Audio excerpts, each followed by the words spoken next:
Viet Lai Lithwar Noidung Tom Tut Va Review Bung Ting An Wakek Hupdern Fong Kek Manhwa Style Comic. Kong Them But Ki Chi Tit Now Kak. Kong Gech Do Dong. Kong Comment Kong Zika Kong Kwang Kao. Han Chegek Tu Kom Tu Vi Pham Ching Sak YouTube. Loi Ba Kak Tin Ring. Chi Tit Kong Fu Herp for Kick Ban Guk. Chi Du Nyet One Lur Charn Kit Kwa. Tra Lai Kit Kwa Trong One Dorn Vun Du Nyet. Kong Swung Dong Kong Gech Do Dong. Great young master, please hurry and save the young master, the old servant quickly said. He had escaped using his defying fate opportunity, but the young master was only at the Daoheart realm. He likely could not escape from harm. He could only hope that they were still in time to make it there. Qin Tianjin's face turned ugly, wishing he could slap the servant to death, but there was no time to pursue the matter. He turned around and stepped forward, about to chase after him, when he saw a figure in the distance rushing towards him, wearing a golden threaded robe and holding a shimmering silver sword. This attire was exactly like his brother's, but the one wearing it was a young man. Li Hao, having fled from the great battle in Liangzhou to the Mo River, had long been in tattered clothing. After killing that young man, he took his clothes, which happened to be a treasure garment, as something to cover his body, replacing his own ripped robe. As for the divine armor, which was already ruined, he had been too lazy to take it. Coming here now was to strike first to gain the upper hand, as well as to avoid being caught, escaping, and having them search beyond the great wilderness heaven, causing trouble for the Dayu Divine Dynasty by attracting a powerful enemy. So many people? Li Hao glanced around and saw figures on mountaintops, both near and far. His gaze locked onto the divine soul of the old man and, seeing him pleading in front of a youth, he immediately understood that the youth was probably the target of the man's plea for help. Was it you? Qin Tianjin saw Li Hao wearing his brother's clothes and holding his brother's sword, and his eyes immediately reddened. His previously icy demeanor instantly turned furious. Your next journey awaits at Empire. Who are you? Two old men beside Qin Tianjin also rushed over. Li Hao and his companion found themselves frozen in shock, staring at the massive demonic paw that had inexplicably appeared within the sacred halls of the Divine General Mansion. Li Xiaoran's expression twisted into one of both horror and anger. "Number the Ancestral Hall," he shouted, realizing the gravity of their situation.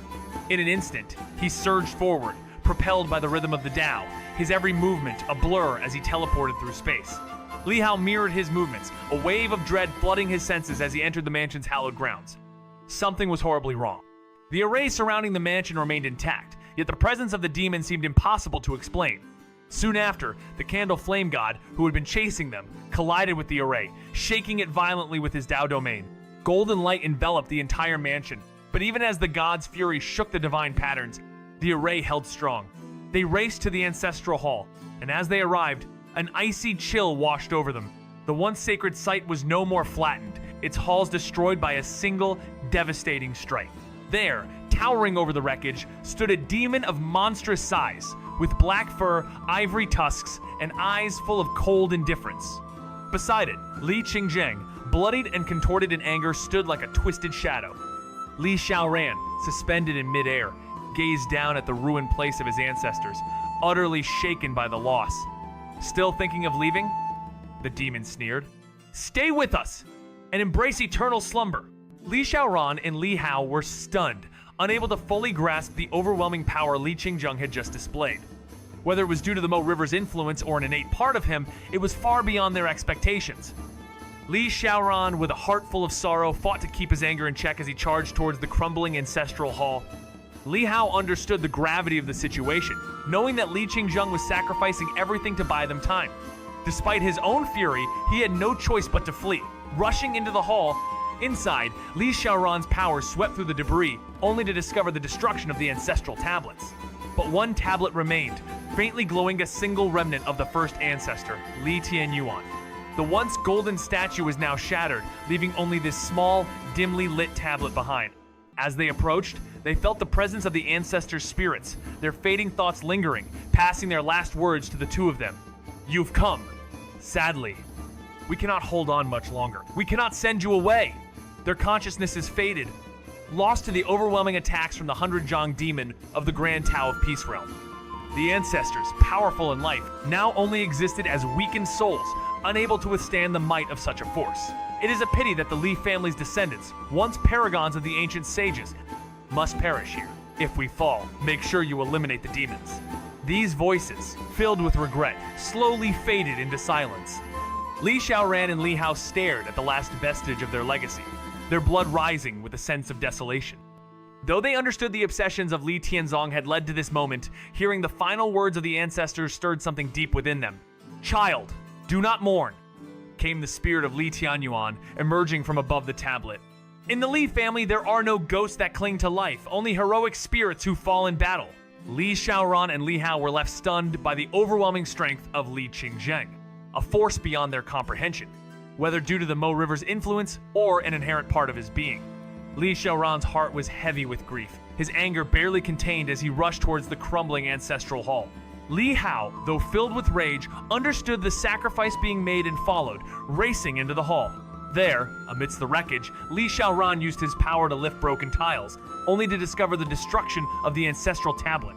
Yet one remained, faintly glowing, a sole fragment of Li Tianyuan's tablet. As they approached, they sensed the fading spirits of the ancestors, their last thoughts reaching out in sorrow, regretting their inability to protect the Li family's legacy. Despite their once unparalleled might, now reduced to mere remnants, the ancestors urged them to remember their duty to defeat the demons. The golden light flickered as their consciousness dissipated. The two stood, lost in the silence of the final moments of the ancestral spirit. Above the tablet, Li Tianyuan's voice emerged, offering comfort to the descendants, reminding them that in the Li family, there were no ghosts clinging to life-only heroic spirits who died in battle. Li Xiaoran stood before the first ancestor, his heart heavy with despair. If this were any other time, he would have offered a respectful bow, but now, only a sense of loss filled him. "Let it be me," he declared, his voice steady, yet laced with sorrow. "Howard, go find a way to live! I'll buy you time!" Li Hao, however, met his words with bitter truth. "There are no routes left. The only way out is to endure. Survive another day." Li Xiaoran's eyes reflected the same hopelessness. The path to survival was lost, and with no power from the Grand Tao of Peace Realm, their fate seemed sealed. If Big Brother's consciousness has returned, perhaps his Dao domain could protect you, but he can't leave Dragon City, he whispered, his expression shifting between desperation and fear. Yet, the thought of Li Hao dying here tore at his soul. "Since that's the case, child, let's face this together," came the decisive voice of Li Tianyuan, his heroic spirit merging with Li Hao in a flash of golden light. In that moment, Li Hao was enveloped in a suit of divine armor, the power surging through him, ready for the impending battle. "Do you like this personality?" A figure shot through the air, crashing violently into the ground 100 meters away. Li Xiaoran and Li Hao turned, only to find Li Qingzheng drenched in blood, his spear shattered. "Little fifth!" Li Xiaoran exclaimed, rushing forward. But Li Hao stopped him, his voice low. "You find a way to survive. I'll handle this." A deadly aura surged around him as golden light cloaked his body, radiating a divine majesty that only grew stronger. When the towering demon's Dao domain descended with murderous intent, Li Hao raised his sword, its blade sweeping across the air, momentarily halting the advance. This strike, though seemingly casual, wielded power akin to Li Qingzheng's full-force assault when he burned his divine soul. With a flick, Li Hao manipulated the air to drag Li Qingzheng's battered form to safety before facing the looming demon, his sword at the ready. The demon eyed him, its dark energy rippling as it sneered. "If you were of the Four Stands realm, I'd take you seriously, but 3 immortal realms? How amusing." The demon raised its hand, bringing down a crushing Dao domain, yet Li Hao stood undeterred, asking, "How did you get into the Divine General Mansion?" The demon's grin widened. "By using a formation command token, of course. Without it, why would I be sent to eliminate the 10 sons of the Li family? Their tokens had already been swapped." As it spoke, the Dao domain pressed forward, its force unstoppable. Vitlar Lo Twai Noi Dung Tom Tut Ver Review Bung Ting An Makek Hup Dern Fong Kek Manhwa Style Comic. Kong Thim But Ki Chitit Now Hak. Kong Gait Do Dong. Kong Comment. Kong Zika. Kong Kwang Kao. Harnchik Ek Du Korm Tuvi from Chingsek YouTube. Libok Ek Ten Ring. Chitit Kong Fu Hurt Ve Kik Banguk. Chidunyet One Lur Charn Kikwa. Tralai Kikwa Trung Wondran Van Dunyet. Kong Suang Dong. Kong Gage Do Dong. Whether he was filial or not was another matter, but at the very least, saving the millions of Liangzhou people showed his benevolence. This deed was enough to make his name live through the ages, and statues of Li Hao had even been erected in martial temples everywhere, portraying him as a youthful figure with the shadow of a great general through the ages. That guy was trapped in the Dragon City Mo River. He must have cleared that Mo River. Song Yufeng thought to himself, feeling relieved. This kid, participating in the Mo River twice, and clearing it both times. Does he have some special trick for clearing them? Song Yufeng muttered to himself. The last time he saw Li Hao was in front of the Divine General Mansion. That day, amidst a sky filled with snow, the young man stepped out alone from that resplendent, dazzling Divine General Mansion. Who would have thought that in less than 2 years, the other party was now about to be conferred the title of Divine General? If those people from the Divine General Mansion knew that this Xianxia was Li Hao, what would they think? Song Yufeng's eyes sparkled as he gathered all the elders of the Black and White Hall, including his granddaughter. When he saw the shock and excitement on their faces, he instantly knew that they had all realized something. They were witnessing the rise of a Divine General. Since you all know about this matter, I won't say more. Keep your mouths shut and forbid spreading the word, Song Yufeng said. Upon hearing this, Song Yueo's excited heart settled slightly. Puzzled, she asked, "Why not?" "No reason. The boy can go claim his reward by himself. It's not our place to broadcast it," Song Yufeng said calmly. "Don't do anything unnecessary. He is still in Liangzhou, still in danger." With a flash of power, Li Hao's fate was sealed. A warrior's death bears no regret, echoed in his mind as he prepared for battle. But he had no desire to perish. Pushing his limits, he unlocked the full potential of the heaven and earth vein, drawing immense ki from the world around him. His power surged from 30% to 50%, then 70%, transforming the very atmosphere into a storm of energy. The skies darkened as Li Hao's transformation reached its peak. His body tore open, divine blood flowing as his silver-white hair glowed with the energy of life and death. A warrior's might surged within him as he unleashed a strike of pure will. The green frost sword cut through the air like a blade of darkness, tearing apart the very fabric of reality itself with a force that shook the heavens.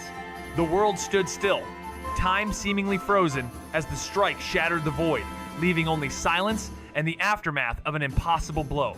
Do you like this personality? The Dao domain was shattered by the black sword beam, cutting through the air like thunder.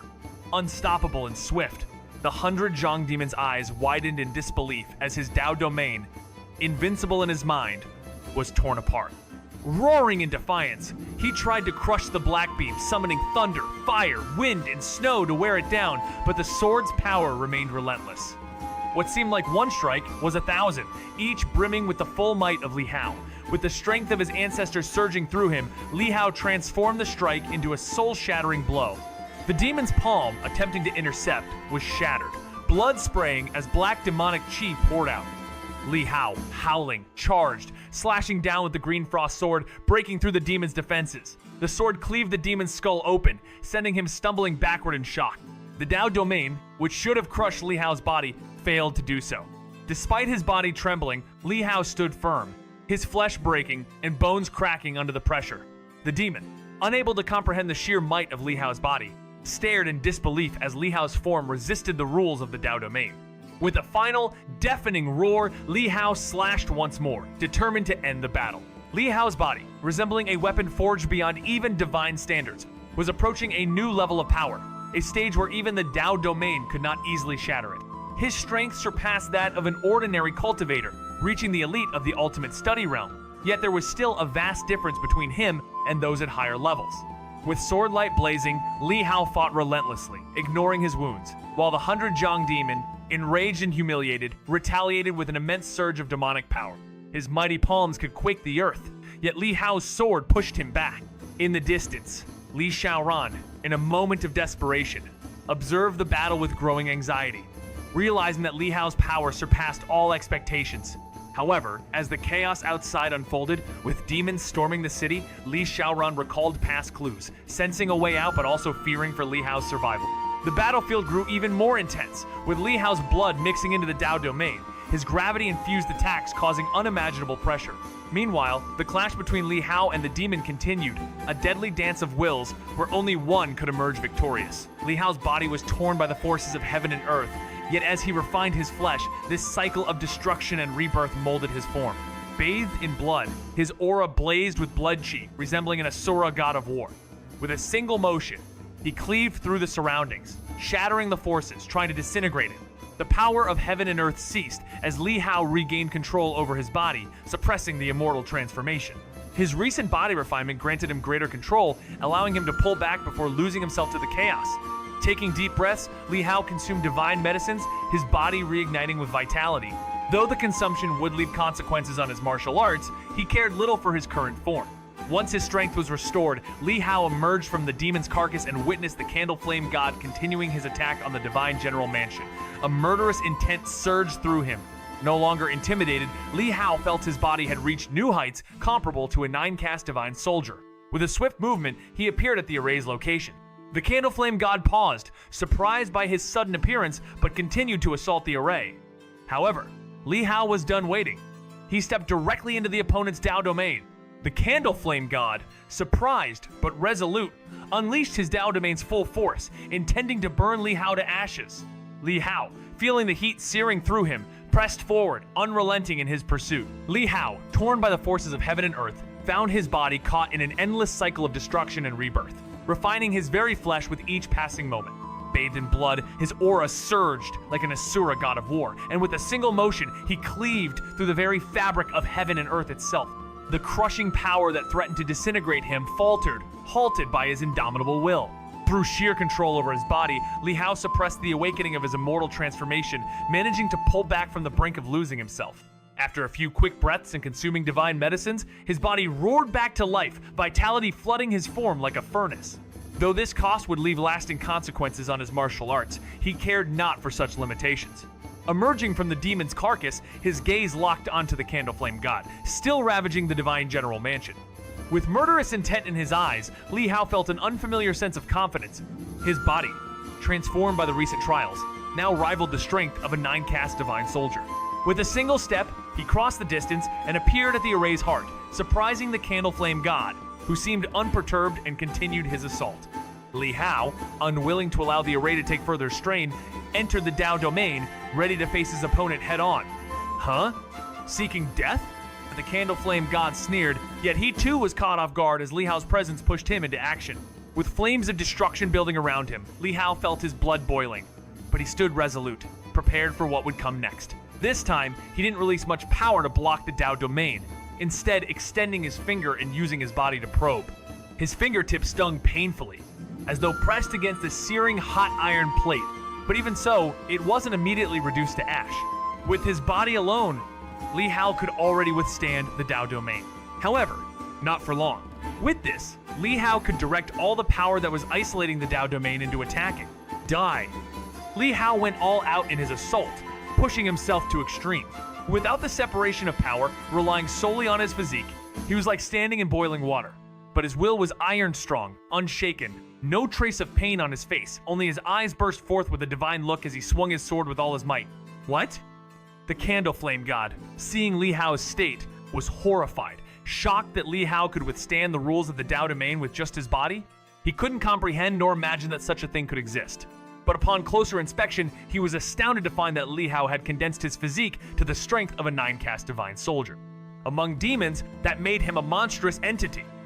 You should know that the return on body refinement is extremely low, requires a long time, and demons do not take the route of pure body refinement. Bang!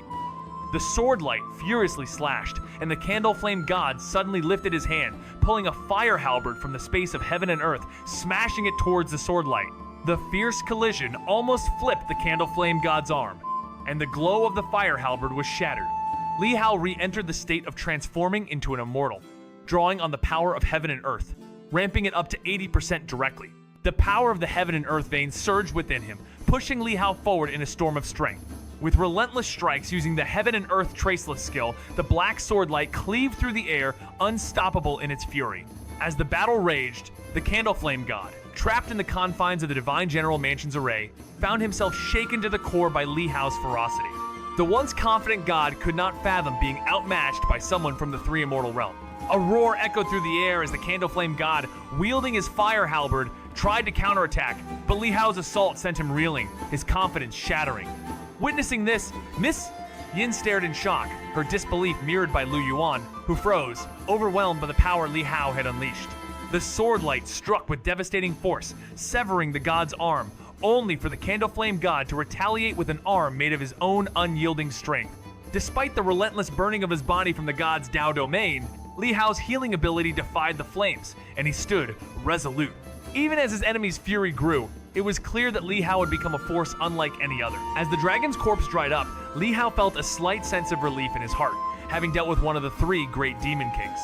He didn't take another look at the ancient dragon, which had cultivated for tens of thousands of years and was famous throughout Dayu, and turned around to head towards the city walls. By the time Li Hao arrived, he saw that the top of the walls had been overwhelmed by a tide of demons, with corpses of soldiers and demons scattered everywhere, blood flowing like rivers. Chen Hefang, Li Qingling, and other women from the Li family who had come earlier to reinforce the wall were already nowhere to be seen. Li Hao enveloped the battlefield in his chi but detected no trace of them. This meant that they were most likely overwhelmed by the tide of demons, possibly already devoured by the mouth of some demon or in the belly of another. Li Hao took a deep breath and wielded the green frost sword to enter the tide of demons, weaving through the battlefield. Soon, Li Hao realized that the presence of his other brothers had also dissipated. Now that the North City Wall had been breached, it was likely that those few, given their temperament, had also perished in the tide of demons. Li Hao sighed inwardly and continued to fight against the tide of demons, doing his best to hold them off. If he fought with all his might, there was still a chance of holding the defense for a day. With Li Hao's addition to the fight, the battlefield was swept clean, his sword chi crisscrossing, tearing through the tide of demons. The previously faltering situation was immediately propped up by Li Hao's intervention. The tide of demons was unrelenting, and Li Hao fought desperately. Without the Grand Tao of Peace Realm, he didn't need to enter the state of transformation. Relying solely on the recovery power of the Heaven and Earth Fate, he could maintain a half-unwithering realm state. A war of attrition was not difficult for him. Within the tide of demons, many demon kings burst forth, seeming to see hope for escape, charging towards Dragon City. Li Hao fought valiantly, slaying these demon kings, and transformed the essence and blood power within their bodies to refine his own flesh, making it stronger and stronger, with many body refinement techniques pushing his body to even more extreme limits. The battle continued, and Li Hao relieved the pressure on the north side before heading towards the east side of the city. He was like a sword on the battlefield, shuttling everywhere, continuously assisting the broken defenses at various points. In a world of shifting realities and endless battles, Li Hao faces a haunting pursuit. As the candle flame god flees, the tension intensifies. With his heart racing, Li Hao chases after, determined not to let his foe escape. But the deeper they go, the more the lines between ally and enemy blur.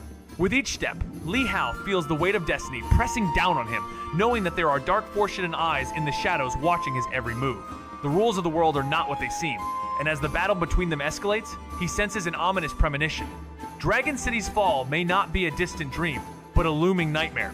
How much can one soul endure before the weight of the future becomes too much to bear? In the heart of the Mo River, where hope seemed lost, Li Hao fought not only for his survival, but for vengeance. With his soul burning with determination, even in the face of certain death, he yearned to bring down the Candleflame God before he succumbed. Yet, the more he pushed forward, the more it seemed impossible. He glanced around sharply, making the swift decision to change course and sprint towards another part of the city, driven by a singular goal: to stop the disaster from spreading to Liangzhou. Meanwhile, Lu Yuan, unburdened by the curse of the undead, rushed toward the city's outskirts, knowing his very existence depended on escaping. He couldn't afford to die here, for his soul would be trapped forever in the Mo River. But his path to freedom was obstructed by the fearless Li family soldiers, determined to defend their land at all costs. A furious clash erupted, Lu Yuan unleashing his power to drive them back, but as the sky darkened, a beam of light shot toward him with terrifying speed. Turning in fear, he saw a sword of black light cleaving through the air, its slash unstoppable, severing his very essence and his divine soul in an instant. The dragon's corpse fell to the ground, and Li Hao stood victorious, his strength fueled by forces beyond imagination. Empowered by divine medicines and the spirits of his ancestors, his body, now on the verge of transcending into immortality, had become an unstoppable force. With a glance at the fallen enemy, Li Hao absorbed the dragon's essence, refining himself further as he prepared for the trials yet to come. As the dragon's corpse dried up, Li Hao felt a slight sense of relief in his heart, having dealt with one of the three great demon kings. He didn't take another look at the ancient dragon, which had cultivated for tens of thousands of years and was famous throughout Dayu, and turned around to head towards the city walls. By the time Li Hao arrived, he saw that the top of the walls had been overwhelmed by a tide of demons, with corpses of soldiers and demons scattered everywhere, blood flowing like rivers. Chen Hefeng, Li Qingling, and other women from the Li family, who had come earlier to reinforce the wall, were already nowhere to be seen. Li Hao enveloped the battlefield in his chi, but detected no trace of them. This meant that they were most likely overwhelmed by the tide of demons, possibly already devoured by the mouth of some demon or in the belly of another. Li Hao took a deep breath and wielded the green frost sword to enter the tide of demons, weaving through the battlefield. Soon, Li Hao realized that the presence of his other brothers had also dissipated. Now that the North City Wall had been breached, it was likely that those few, given their temperament, had also perished in the tide of demons. Li Hao sighed inwardly and continued to fight against the tide of demons, doing his best to hold them off. If he fought with all his might, there was still a chance of holding the defense for a day. With Li Hao's addition to the fight, the battlefield was swept clean, his sword chi crisscrossing, tearing through the tide of demon. The previously faltering situation was immediately propped up by Li Hao's intervention. The tide of demons was unrelenting, and Li Hao fought desperately. Without the Grand Tao of Peace Realm, he didn't need to enter the state of transformation. Relying solely on the recovery power of the Heaven and Earth vein, he could maintain a half-unwithering realm state. A war of attrition was not difficult for him. Within the tide of demons, many demon kings burst forth, seeming to see hope for escape, charging towards Dragon City. Li Hao fought valiantly, slaying these demon kings, and transformed the essence and blood power within their bodies to refine his own flesh, making it stronger and stronger, with many body refinement techniques pushing his body to even more extreme limits. The battle continued, and Li Hao relieved the pressure on the north side before heading towards the east side of the city. He was like a sword on the battlefield, shuttling everywhere, continuously assisting the broken defenses at various points. In the vast expanse of Dragon City, chaos reigned as demons infiltrated the farthest reaches, and civilians scattered in fear. Despite Li Hao's efforts and the support of the Li family army, many places fell under siege. With no choice but to contract their defenses, they retreated to the inner circle, where human walls replaced the lost array. As the battle wore on, an ominous roar broke through the air. A demon, once a young man in torn robes, crashed into the city, his body cracked and his soul dimmed from a fierce battle with Li Tianzong. The true form of this demon, descending in a whirlwind of black smoke, was devoured by the chaos, leaving behind an eerie silence. Li Hao attempted to peer through with his divine soul, but the smoke blocked his vision, its swirling mass forming a singular figure, Li Tianzong. His eyes, bloodshot and frenzied, flickered with madness as he muttered urgently, "I must hold on. I must hold on." His composure shattered, his once calm demeanor replaced by the rage of an uncontrollable force. Li Hao felt a sudden chill, his instincts telling him he was being targeted. His heart raced as he realized something was terribly wrong with Li Tianzong, who seemed to have fallen into a state that Li Xiaoran once called untouchable. His expression darkened as Li Tianzong's blood-red eyes locked onto it, reflecting his own image for a moment before a violent killing intent slowly gave way to a glimmer of clarity. "Go quickly! To the city!" Li Tianzong shouted with urgency, his voice full of pain. Before Li Hao could respond, Li Tianzong surged into the air, screaming as he charged toward the outskirts of the city, his voice echoing across Dragon City. Meanwhile, outside the city, hidden figures stirred, their chi intensifying as they prepared for something. Among them were the Candle Flame God and Miss Yin, who had been waiting for the right moment to strike once the Soul Death Demon Kings had weakened Li Hao. Seeing Li Tianzong's sudden outburst left them stunned, unsure of what to make of this unpredictable turn of events. As they watched, several Dao Realm Demon Kings broke free from the demon horde, rushing toward Li Tianzong, not to attack but to collide with him. The sight sent shockwaves through the Candle Flame God as he questioned their intentions. Is this conversation helpful so far? Li Tianzong's appearance was even more frightening. He grew giant like a demon, his body expanding massively, and he swallowed several Demon Kings whole. The Candle Flame God and Miss Yin's pupils shrank in shock at this sight, seeing Li Tianzong, after devouring the Demon Kings, radiate a terrifying demonic chi, turning into a ghastly and demon godlike figure. He roared to the heavens, his hair flying and his body growing as large as a wild beast. He suddenly turned around, his footsteps trampling amidst the wave of demons, charging towards Dragon City. "All of you die, die!" From his eyes burst a cruel red light, slaughtering his way into the city. And as his body underwent a horrifying transformation, a vast change also emerged within Dragon City. Li Hao saw Li Tianzong, who had turned back to kill, wreathed in a sky-high demonic chi that was even more fearsome than that of the Grand Tao of Peace Realm, towering like a demon god. As he stepped over Dragon City, all the soldiers who had been diligently fighting the demon wave suddenly came to a halt. Then, they all emitted billows of black chi from their bodies, resembling demons or specters coming back to life, joining the wave of demons and turning to slaughter the city's civilians. Those civilians also started to emit black chi, transforming into demons, destroying buildings and houses everywhere. Li Hao hovered midair, witnessing this sudden, horrifying change, and was completely dumbfounded.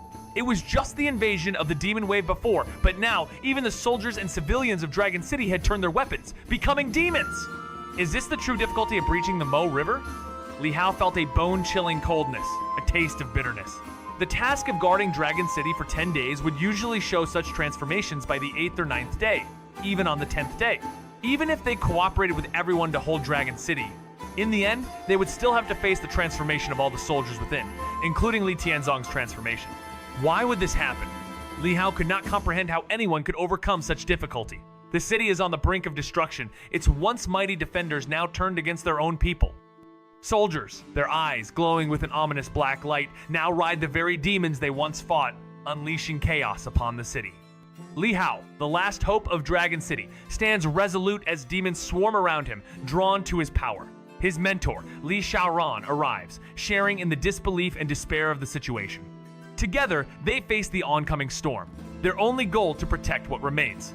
As the very land seems to crumble beneath them, Li Hao reflects on the truth of their mission. Their final battle isn't against demons, but against the haunting spirit of their fallen elder brother. With grief and obsession twisting their fate, they realize that to save the city, they must confront the deepest darkness within their own hearts. Li Hao stood frozen, heart heavy with the weight of his elder brother's fall into darkness. The once heroic protector of Dragon City, now a looming threat, advanced with malevolent power. His eyes glowed with a terrifying red light, and the twisted demonic heads that adorned his body mocked all who dared stand before him. Li Xiaoran's voice broke through the ominous silence, a cry of desperate hope. "Elder brother, wake up! We've come to bring you home!" Yet, Li Tianzong's advance continued unabated, his voice cold as he spoke of their inevitable death. The air trembled with the power of his will as he recited the mantra of protection, his soul bound to an endless, cursed duty. The dark aura swirling around him threatened to overwhelm them all. Li Xiaoran's anguished roar shattered the air, but it was too late. With lightning speed, Li Tianzong unleashed his wrath. The sky crackled, but Li Hao, ever vigilant, intercepted the attack, his sword shattering the storm. Shielding Li Xiaoran, he whispered, determination flickering in his eyes, "Step back, let me handle this." The despair in Li Xiaoran's gaze was palpable. This was not just about saving themselves, but about saving their brother, and if they failed, who else could return him to the family shrine?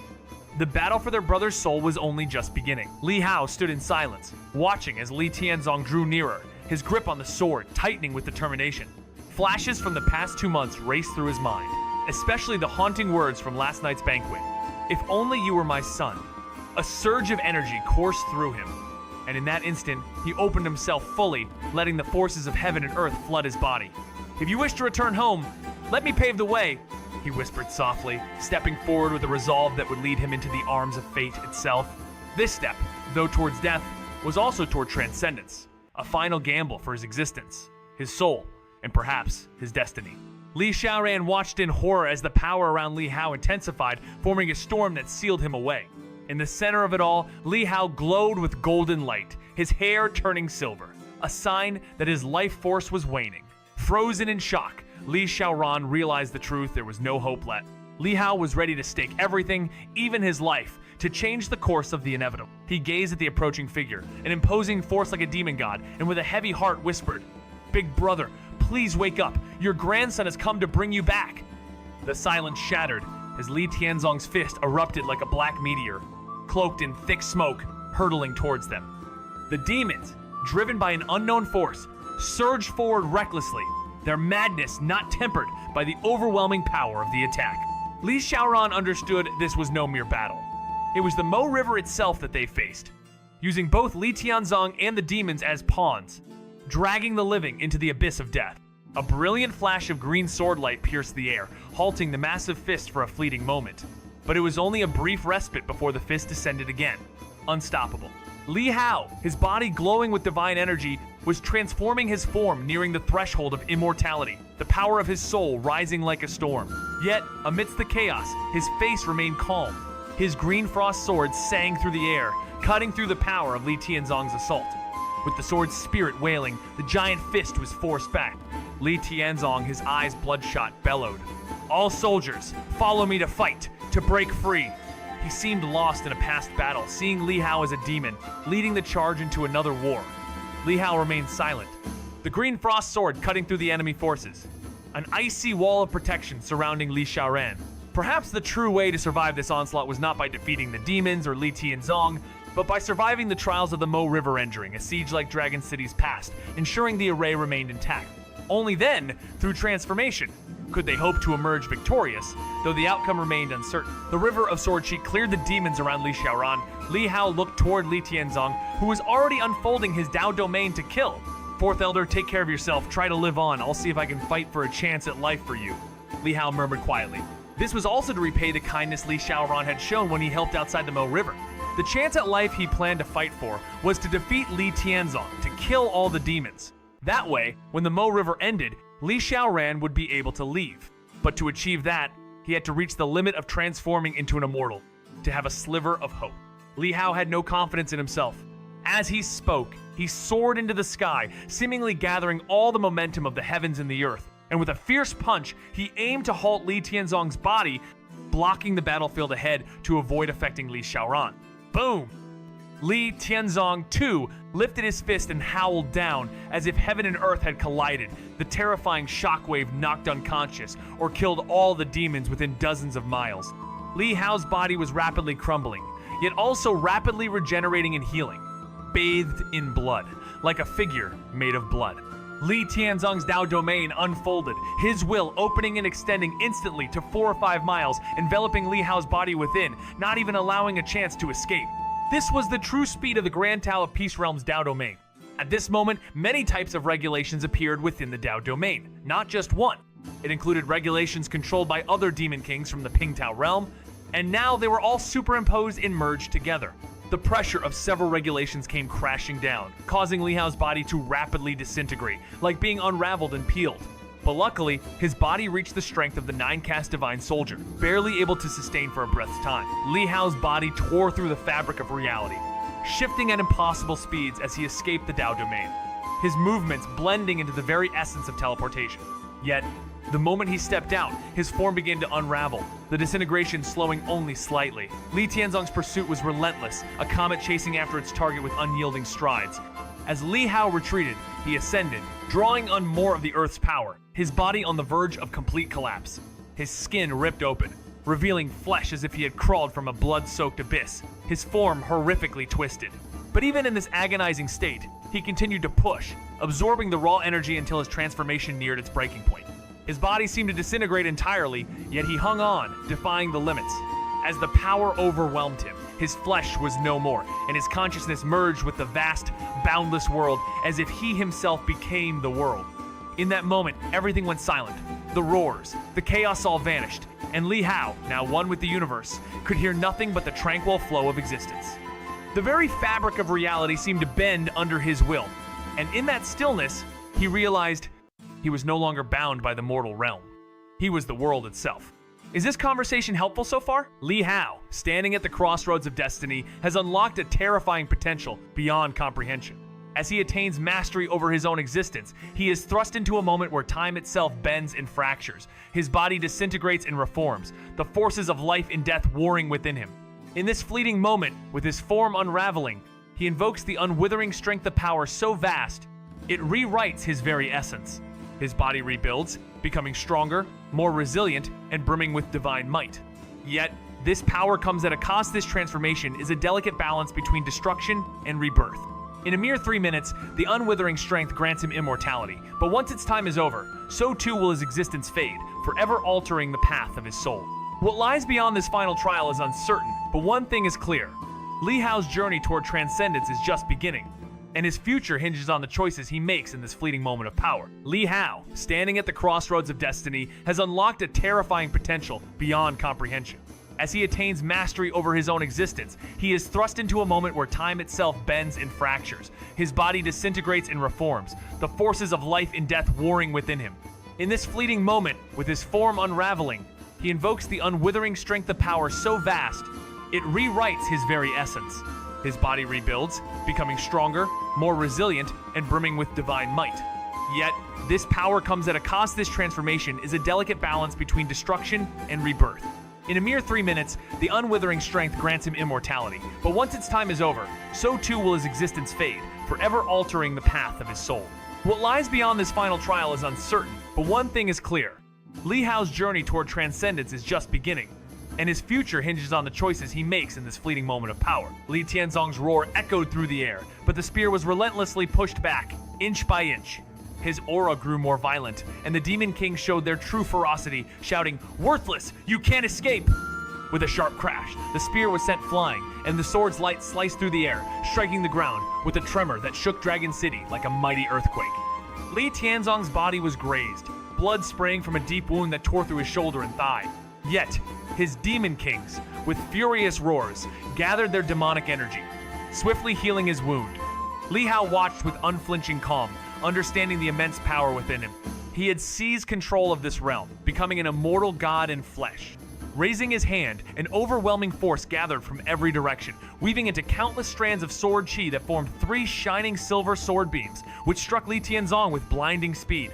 In mere moments, Li Hao had summoned unimaginable power. Immortals command the very elements, and Li Hao is no exception. With the power of heaven and earth at his disposal, no Dao domain could trap him.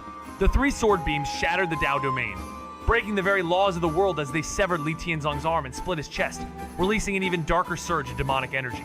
Watching from a distance, the Candle Flame God and Miss Yin stealthily approached, hoping to take down Li Hao, but their hopes were dashed by the overwhelming sight before them.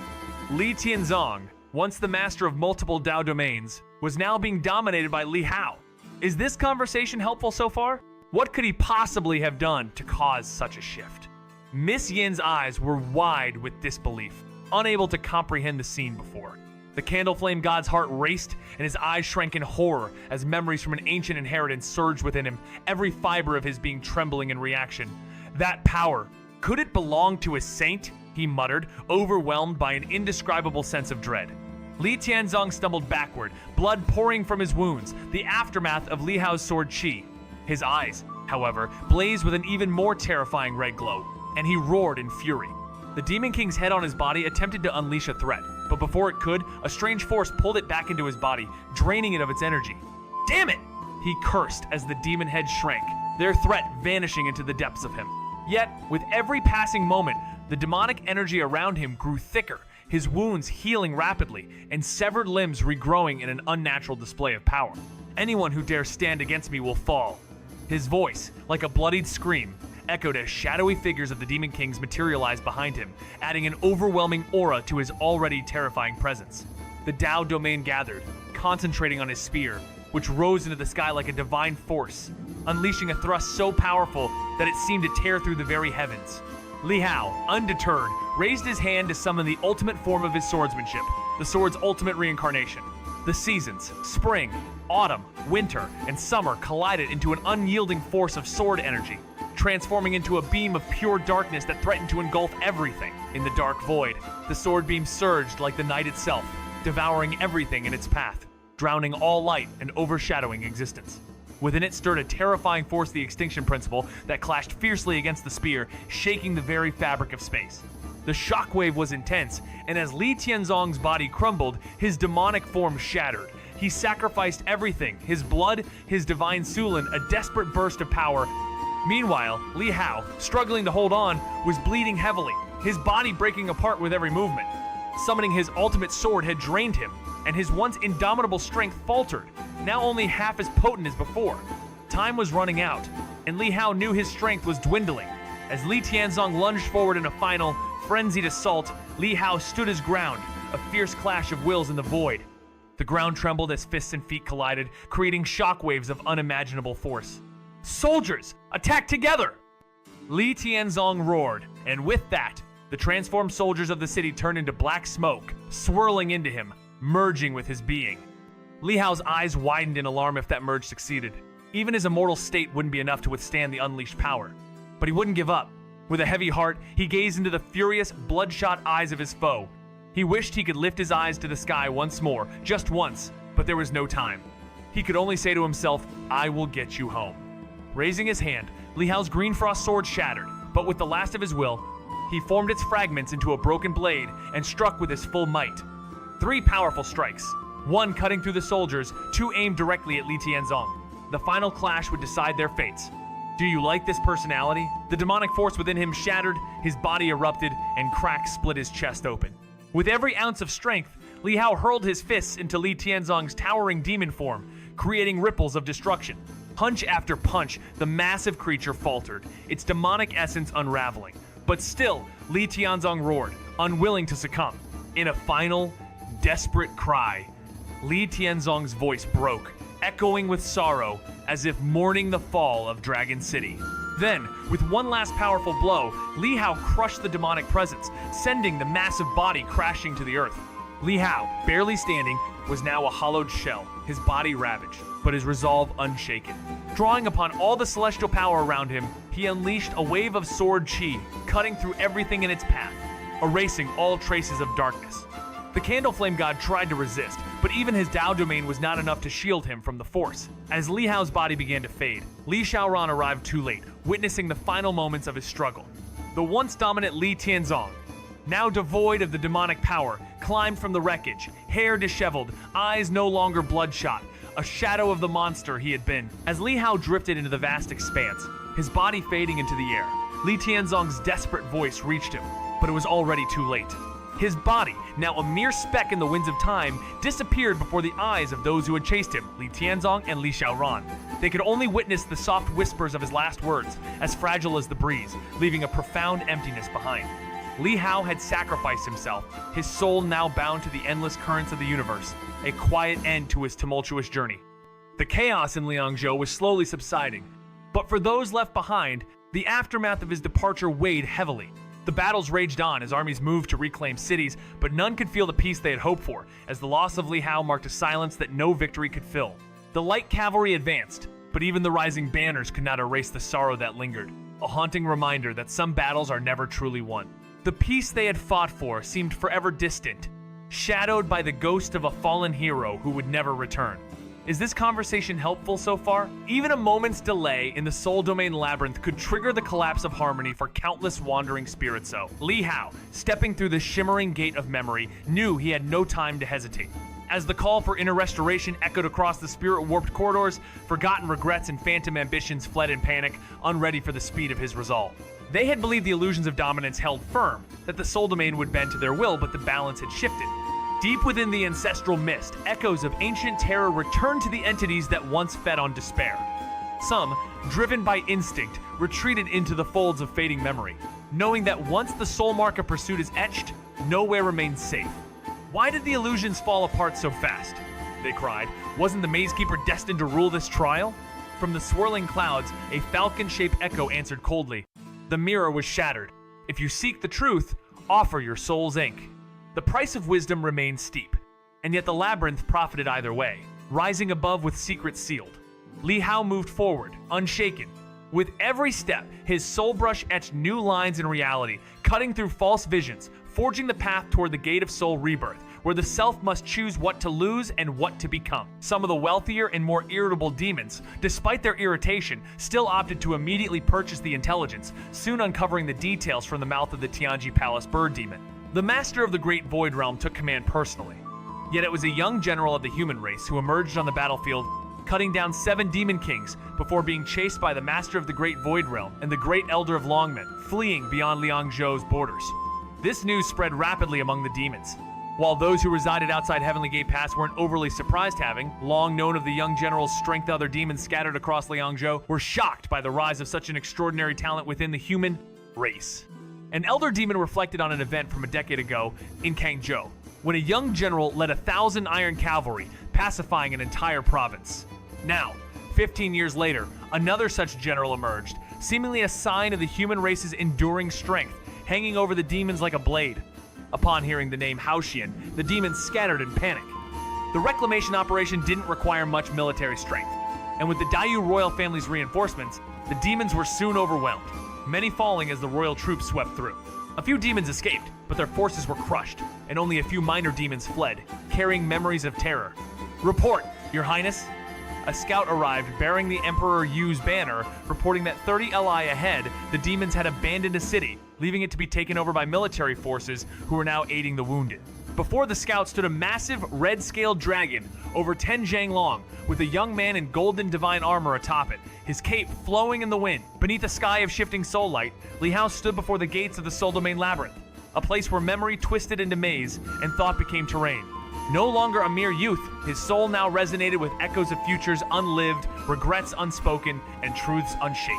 Each trial was more than a fight, it was a confrontation with the fragments of self, illusions dressed as allies, beasts born from guilt, and paths lit by ambition's glow. The mirror beast tested his reflection, the temple of forgotten names whispered of identities shed, and Dragon City's burning shadow loomed like a fate etched into the stars. With each step, he forged his soul upon a golden brush, slicing through lies and writing a new purpose across his spirit. Allies came and went, some real, some figments, but only he could navigate the duel beyond time and shatter the maze.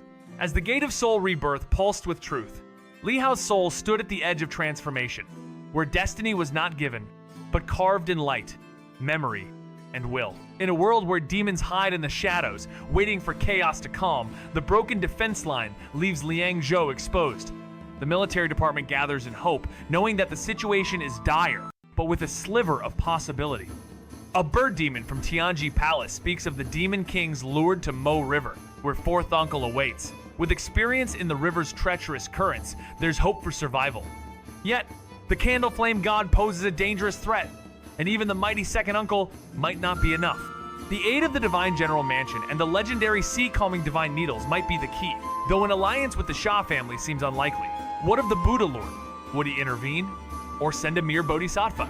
In this tense web of shifting allegiances, the future remains uncertain, and danger looms over all. In the shifting haze of the Soul Domain Labyrinth, Li Hao walks alone through corridors of forgotten memories and echoing regrets. This realm, neither dream nor death, tests not just his strength, but the weight of his soul. Every illusion is a mirror, every foe a shadow from within. Visions flicker, Dragon City crumbling in flames, ancestral voices whispering through burning scrolls, and the brush of destiny etching his name into the sky. Allies appear as reflections of choices never made, and enemies as truths he refused to face. To survive, Li Hao must forge his soul weapon, a golden brush that severs falsehood and reveals the essence beneath. In a duel beyond time, past and future collapse, forcing him to choose, will he remain the cold tactician, the hopeful seeker, or become something greater? The gate of soul rebirth stands ahead, but only the one who knows who he truly is can pass through. In a twilight realm where spirit and memory entwine, an old woman gently rocks in her chair, casting rice to a golden chick, her eyes watching with a calm only years can shape until a letter interrupts the stillness. As the paper passes between fingers, the warmth in her gaze hardens. From the Li family, the younger woman murmurs with reverence. Reading slowly, the elder speaks not of family, but of fate of shifting power and demons stirred by opportunity. A god of flame trapped in a Tao-bound realm is the prize, and war looms like a shadow with teeth. Allies and enemies blur, demon clans weigh blood with survival. Gluttonous Valley will stir, the Holy Palace will hunt, but she sees beyond ambition sees, the trap and the bait, the danger and desire. The wind rustles as she nudges the chick aside with her toe, whispering to it as if it too must learn restraint. And when the silence returns, the younger asks, almost pleading, "Shall we move?" The old woman smiles faintly, already lost in layers. Within the grand halls of the Wang family, three figures gathered under the flickering light. A letter from the Li family had just arrived, bearing news of Liangzhou's pacification. A towering man with a regal demeanor spoke gravely, acknowledging the missed opportunity to assist when called for help. His voice hinted at concern, knowing that the family's silence would invite criticism. Another man, gaunt and cold, dismissed such worries, scoffing at the matter of demons. Yet, the elder at the head of the table remained silent for a moment, his voice low but filled with weight. He reminded them that the threats of the demons were no longer their concern, as far greater issues loomed on the horizon, namely, the growing turmoil of the Mo River. And amidst it all, Zhen Dong sought those elusive 10,000 merit points, unsure of the consequences once he achieved them. Though the elder wore a face of deep contemplation, there was a subtle trace of hope, as if the path ahead held something more than just struggle. There must be change. All these years, our struggles with the Mo River prove that the merit ranking is far from a hollow title. The stern elder's voice echoed. The man beside him, face carved from authority, nodded grimly. Wasn't it the ancestor of our 98th generation who shattered 10,000 merit? He defied fate itself, and the Wang family's rise traces back to that single ripple. Chapter 215, The Chess of Emperor Yu. A pity none believe it but us. A scoff followed sharp and thin. They think we're weaving lies, baiting fools with empty words. Without gain, they won't lift a finger. Even if the Mo River floods their homes, they'd rather flee than fix it. The elder sighed. It's just human nature. Still, 10,000 merit? You'd need to destroy a Yudu-class Mo River 10 times. Only the Eastern Protector has stepped into the Grand Tao of Peace, otherwise it's hopeless. Focus on Dragon City, said the middle-aged man, eyes narrowing. That Lai family boy, he drew 3 demon kings into the Mo River, surely planning to drag them into oblivion with him. The danger was real. That segment of the Mo River was among the worst, maybe top 10 of the Yudu level threats. Li Xiaoren may carry Lai blood, but his progress has been stagnant. This time may be differenter, it may not. A rare moment, the man added. To trap a sovereign of the Great Void Realm like a beast in a cage, wound their pride and shatter their position. It's the only way for our monster suppression forces to finally breathe. Yet, the calm wouldn't last. The Holy Palaces, the Dragon Gate, they won't watch silently. We're heading for a storm. Should we ask the Eastern Protector to step in, or go ourselves? If the Shah family matriarch stays still, we can retreat. Not worth it, came the cold reply. Let the Eastern Protector deal with their river. It was agreed we guard the Mo River. They hold the borders. Now they want us to clean their mess? The final voice, calm and weighted, ended the debate. I'll go. See it myself. Wait for the Eastern Protector to rise from the Mo River, came the quiet command. Let him rest, then bring him over if needed. Are you really going? The thin middle-aged man asked, his voice filled with disbelief. The older man paused, his expression unreadable, before replying. The Wang family no longer has ties with these demons. Over the years, we've fought to rid the world of them. And while the Li family has lost 6 sons, their sacrifices are remembered. But who recalls the Wang family's warriors who fell in the Mo River? Even the merit board will forget their names. Ask anyone, and they'll know nothing of the Wang family's honor in the Divine General Mansion. The thin man's voice trembled with frustration. Who will defend the Mo River if we don't? The elder's gaze hardened as he spoke firmly. This isn't about the Wang family's legacy. It's about the soul of a martial artist. Men and demons are eternal enemies. We slay demons because it's our purpose. If we only hide behind our skills, then what is the point? The world may not recognize our deeds, but heaven knows, earth knows, the emperor knows, and our descendants will remember. That is enough. The thin man stood still, his lips quivering, but he had no more words to say. In the Soul Domain Labyrinth, Li Hao steps into a realm where the corridors twist like memories and illusions breathe like truth. Haunted by visions of Dragon City's fall and chased by echoes of regret, Li Hao must navigate a maze shaped by soul and will. Memories turn into beasts, ambitions forge prisons, and every battle is a mirror of his fractured self. To escape, he must awaken his soul upon a golden brush that slices through deception and writes destiny into form. As ancient foes resurface and phantom allies cross his path, Li Hao's journey becomes a spiral of choices. What to forget, what to protect, and what it truly means to be himself.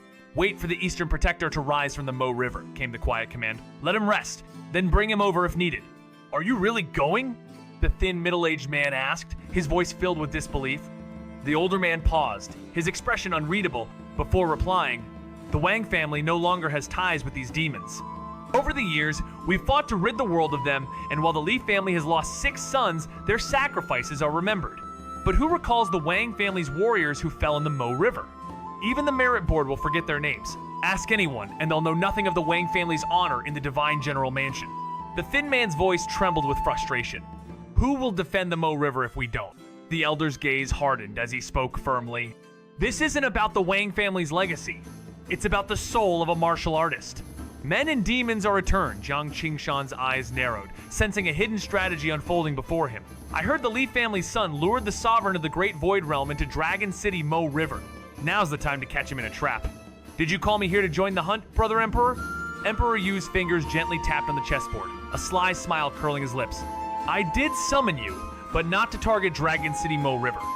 His gaze fell on a black piece that had slipped off the board. The game isn't always decided where it seems. Sometimes the true play is beyond the board itself. He spoke of Elder Lu Yuan from the Dragon Gate, joining forces with the Candle Flame God to take Liangzhou. Despite this, the Master of Dragon Gate and the Sacred Palace Elders remain strangely absent. Where do you think they are? Jiang Qingshan, sensing the weight of the situation, shook his head. I'm dull. Please enlighten me, brother. With an icy calm, Emperor Yu responded. The older Lai family members have kept their distance, likely because they've realized the stakes. They want more than Liangzhou. They aim to seize the Divine General Mansion as well. The Li family isn't as rash as they appear. They've gathered in Qingzhou at their weakest point. It's time to strike. Jiang Qingshan's eyes flickered. So, you want me to eradicate their lair, pull out their roots? Yes, Emperor Yu replied, his voice a whisper of resolve. The Sacred Palace must pay a price for its years of unchallenged dominance. Their time has come. He glanced out the window, where the peach blossoms bloomed vibrantly. While seasons turn outside, we remain steadfast. It's been too long since we hunted together. Have your skills faded? Enemies. We slay demons because it's our purpose. If we only hide behind our skills, then what is the point? The world may not recognize our deeds, but heaven knows, earth knows, the emperor knows, and our descendants will remember. That is enough. The thin man stood still, his lips quivering, but he had no more words to say. Zhang Qingshan's eyes narrowed, sensing a hidden strategy unfolding before him. I heard the Li family's son lured the sovereign of the Great Void Realm into Dragon City Mo River. Now's the time to catch him in a trap. Did you call me here to join the hunt, brother Emperor? Emperor Yu's fingers gently tapped on the chessboard, a sly smile curling his lips. I did summon you, but not to target Dragon City Mo River. His gaze fell on a black piece that had slipped off the board. The game isn't always decided where it seems. Sometimes the true play is beyond the board itself. He spoke of Elder Lu Yuan from the Dragon Gate, joining forces with the Candle Flame God to take Liangzhou. Despite this, the Master of Dragon Gate and the Sacred Palace Elders remain strangely absent. Where do you think they are? Zhang Qingshan, sensing the weight of the situation, shook his head. I'm dull, please enlighten me, brother. With an icy calm, Emperor Yu responded. The older Li family members have kept their distance, likely because they've realized the stakes. They want more than Liangzhou. They aim to seize the Divine General Mansion as well. The Li family isn't as rash as they appear. They've gathered in Qingzhou at their weakest point. It's time to strike. Zhang Qingshan's eyes flickered. So, you want me to eradicate their lair? Pull out their roots? Yes. Emperor Yu replied, his voice a whisper of resolve. The Sacred Palace must pay a price for its years of unchallenged dominance. Their time has come. He glanced out the window, where the peach blossoms bloomed vibrantly. While seasons turn outside, we remain steadfast. It's been too long since we hunted together. Have your skills faded? Chu Jiyue's eyes widened in disbelief. Was the Emperor truly considering releasing that maniac? Your Majesty, are you sure about this? He hesitated. Emperor Yu's cold gaze met his expression unshaken. Are you afraid? He asked, his tone emotionless. If he comes out, I suspect the first blow will be aimed at me. But it's fine, I can bear it. For that child. Chu Jiyue froze, unable to comprehend such reckless bravery. The Ninth Prince was a force to be reckoned with. His name was spoken only in hushed tones, a shadow that loomed over the palace and the city beyond. A man who once nearly shattered the imperial city with a single strike. Meanwhile, the war in Liangzhou raged on, tensions rising as the royal army remained stationed, waiting for what would unfold beyond the Mo River. Strategic alliances were forged, forces mobilized, yet instead of a clash, it was the northern Yan region that erupted in chaos. Prince Qing's army, 1 million strong, stormed the Sacred Palace, razing the lands of the Sacred Mountain and wiping out countless demons. The winds of change were sweeping across the realm, and every move seemed to carry the weight of destiny. The Sacred Palace, once proud and powerful, has fallen into chaos, its sacred grounds desolated, and its spirit springs severed. The news quickly spread among the demon clans, reaching Qingzhou where tensions ran high. That Green Mountain Taoist master, how ruthless! He led the assault himself? I hear the Sacred Palace's master barely escaped with his life. The other elders may have returned, but it's likely too late. Hidden away in Qingzhou, the Dragon Gate elders discussed the turning tides as the battle for Liangzhou shifted. They had feared failure as the Sacred Palace's ambush plan crumbled. But then, shocking news arrived from northern Yan. Qing Mountain's master turned his blade on the Sacred Palace itself, defying expectations and leaving all involved shocked. With emotions running high in Dragon City, the elders of the Dragon Gate could only retreat to protect their own. Meanwhile, the Li family elders closed their doors, realizing the futility of continuing the ambush. Desperate, they set their sights on Mo River, determined to rescue the elusive Candle Flame God. And amidst all this turmoil, there were Whispershad. The Great Void Realm really lost its way after so many years in hiding. The elders of Dragon City were seething with frustration, their anger boiling over as their plans fell apart. Not only had they failed to bring down Liangzhou, but the Li family of Qingzhou had remained untouched, leaving them in utter defeat. As they analyzed intelligence from Tianji Palace, it became clear that the unexpected factor in their failure was a young General Haoshan from the Li family once again. Their bitterness spread beyond Dragon City, reaching the demon kings of the Sacred Palace, who were equally enraged. Meanwhile, inside the Divine General Mansion, Li Mushu couldn't help but laugh at the news of the Sacred Palace's stronghold in northern Yan being wiped out. With the power of Prince Qing and a 1 million-strong elite royal army, the Sacred Mountain was reduced to rubble. This victory sent ripples through the demon world, proving that even the aging lion still had the strength to strike. Li Mushu smiled, thinking of how the people in Qingzhou must be trembling with fear. But he had a mission of his own, a plan to bring down the Candle Flame God no matter the cost. There were dangers ahead, but with steely determination, he set his sights on Liangzhou, knowing the battle would be far from easy, but not beyond his reach. Half-step Dao Realm? That's nothing, he thought, his eyes narrowing with the thrill of what lay ahead. Li Mushu stood still for a moment, his gaze deep and reflective. You've touched upon it too? Li Qingzheng's words hung in the air, his astonishment clear. Muxu nodded, a quiet sigh escaping him. It came to me during those fishing trips with Hao just idle chatter. In retrospect, I owe that boy more than I realized. Qingzheng's excitement grew, but the mention of Li Hao brought a weight to his heart. The memories of a young boy who spent years playing chess under the courtyard's shade lingered. It's a pity Tiangong's so stubborn, he murmured, and that boy is just as unyielding. Still, with you now at this stage, it feels like you're almost walking in your big brother's footsteps. The mention of a brother long lost to battle stirred something cold within Mushu's chest, and his fists tightened involuntarily. The memory of that fateful siege at Dragon City, where his elder brother had fallen, resurfaced painfully. His return had been a quiet one, shrouded in guilt. He hadn't been there when it mattered, his heart ever burdened by a misstep that wasn't his to carry. As Qingzheng spoke of Haoer's rise to the immortal tier, Mushu's eyes darkened, pondering the training that could allow such growth. Perhaps now, with Hao back, we no longer need to compete with Li Qianfeng. Acknowledging him as the true dragon is almost a given, Qingzheng remarked, trying to lift the somber mood. Tiangong can't deny his merit now. With such achievements, a marquee title is his for the taking. But Mushu's thoughts hardened. Hao at 15 leading an army, a marquee. Let's see how Tiangong will refute that. Their conversation drifted to the past, the misunderstanding that had torn them apart. Mushu's mind returned to the last time he'd seen Hao, a solitary figure disappearing into the storm, and the ache of wondering whether the boy would ever return or acknowledge him as his second uncle. Silence fell between them, both lost in thoughts of what might never be. As time passed, the focus shifted to the Mo River, a mysterious and dangerous force that had long separated the territory of Daiyu. Despite the power of the Daiyu divine dynasty, even they had to yield land to the river's might, something no demonic force had ever managed to do. Li Tiangang, stationed in Liangzhou's western region, constantly monitored the situation near the Mo River.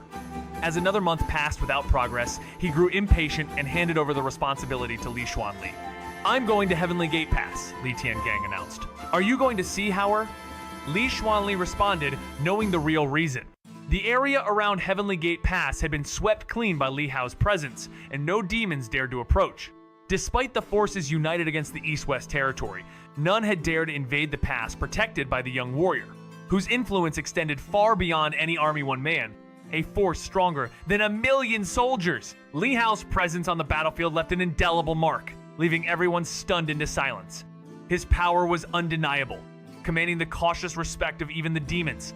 It wasn't your allies who truly understand your weaknesses. It's your enemies who see the truth. Likewise, only you can identify the weakest link in the opposition. The demons surrounding Heavenly Gate Pass hadn't yet fully grasped the extent of Li Hao's growth, but they had already learned their lesson the hard way. Li Tiangang had written to the imperial court, urging them to send more war flags to bolster their defenses.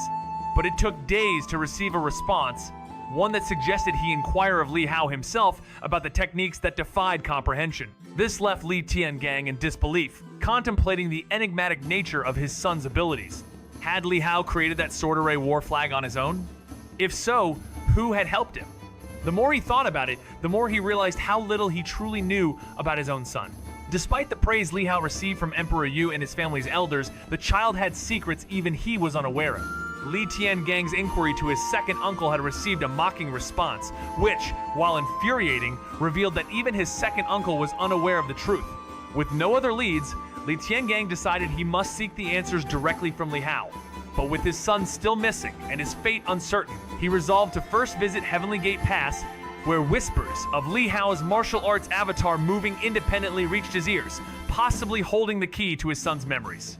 Do you like this personality? Li Hao's journey takes a profound turn as he emerges from the Mo River into the Soul Domain Labyrinth, a spiritual world that mirrors the depths of his soul. With every step, Li Hao faces trials not just of strength but of his inner self, where memories transform into beasts, regrets manifest, and ambitions either form paths or trap him in prisons of his own making.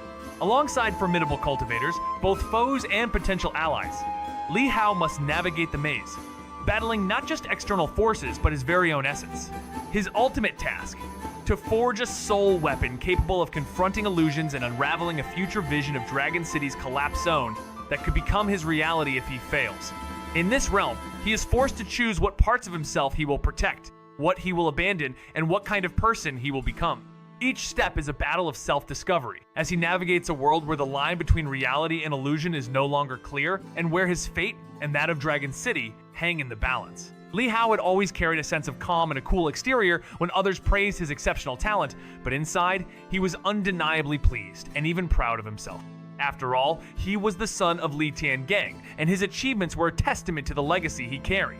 The moment was interrupted by a cheerful voice, offering him tea. As Li Tiangang strolled over and spotted a tea stall, he raised an eyebrow and casually inquired, "Old man, why set up shop here on Dragon Pass Road with no patrols around?" Demons could appear anytime. The tea stall owner smiled and assured him, "Since General Haoshin's command over the Heavenly Gate Pass, no demon dares to step foot here. It's safer than even the Imperial City." Li Tiangang's expression darkened. "Watch your words, old man. The Imperial City is no place to disrespect." Realizing his mistake, the owner quickly apologized, offering tea once more. Li Tiangang, glancing at the empty road, pondered briefly before pulling out a silver coin. Despite his high rank, he adhered to the principle his father had instilled in him never to misuse the people's resources, as it blurred the lines between a soldier and a bandit. The tea stall owner was caught off guard by the sight of the silver coin, rushing to offer change, but Li Tiangang was already striding away, refusing. "No need for change," he declared with a firm voice. The owner called out, "But I haven't served you yet." "Yet." The general's reply was swift and simple. "Drink a cup yourself."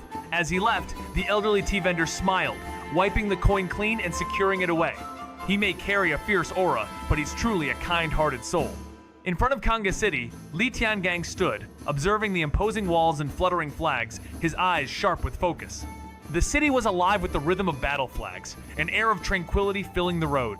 The city's commander, spotting the golden-armored general, immediately recognized him. "Greetings, Marshal," came the respectful greeting.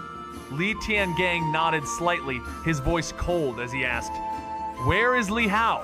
The commander hesitated, unsure whether to refer to the legendary Marshal Haoshin by his real name, a forbidden one within the city's walls. "Are you asking about the real Haoshin general, or?" he began, but was swiftly interrupted. "What do you think?" came the sharp reply, his gaze unyielding, making the commander regret his slip. Li Tiangang, donning his golden armor, was led through the lively city. The commander walked briskly ahead, while Li Tiangang took his time, observing the bustling streets where noble youths mingled with humble vendors, creating an air of harmony and contentment. The orderly scene, akin to that of a prosperous regional state city, did not go unnoticed, drawing curious gazes from the people.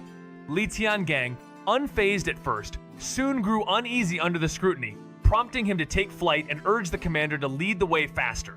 They arrived at a modest courtyard, seemingly the lord's residence, with well-maintained but unremarkable buildings. Li Tiangang, frowning, wondered why such attention had been given to civilian homes rather than constructing a grander mansion for the lord. Li Tiangang stood before the familiar courtyard, his eyes narrowing as he reflected on the unchanging nature of his old friend's preferences. Despite the years and the changes, some things, like the youth's capriciousness, remained constant, even at the frontier pass. He sighed inwardly, knowing that once a character is set, it's nearly impossible to change. Though he had heard of Li Hao's actions in Lianzhou and his rising reputation, he knew that dwelling on such matters would be fruitless. As they approached the gate, the guards, unfamiliar with Li Tiangang's appearance, hesitated before the officer clarified. The mention of the marshal of punitive military left the guards startled, recognizing the weight of the name. But the moment left Li Tiangang unsettled, frustrated that such disorder extended even to his soldiers. How could they not recognize someone of such importance? And how would they fare in battle, where order and recognition were crucial? Despite the strength of Li Hao, relying on one's own abilities alone in the chaotic world ahead was never enough. In the end, the marshals and soldiers had better be ready for more than the simple illusions of power. Li Tiangang's gaze darkened as the pair stood before him, their heads lowered in nervousness. "Have you learned nothing?" he growled, his voice heavy with disdain. "Is this the discipline you've been trained in? If you were sent to battle like this, you'd be nothing but a disorganized mess?" The two guards stammered, one daring to explain, "General Haoshin believes with him here, we won't need to fight. He's ensured we have strict training, and mistakes are rare, only due to accidents." Li Tiangang scoffed. "What nonsense! If he handles everything, what's the point of you two? Who does he think he is?" Does he believe his presence is all that's needed? The pair quivered in silence. With a sigh, Li Tiangang waved dismissively. Open the gate. Marshal, please wait. One of the guards rushed to say, I must inform General Haoshin first. Li Tiangang's expression stiffened.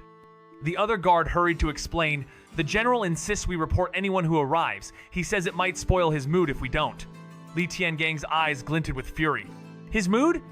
What does he mean by that? The guard, understanding the marshal's growing anger, tried to placate him.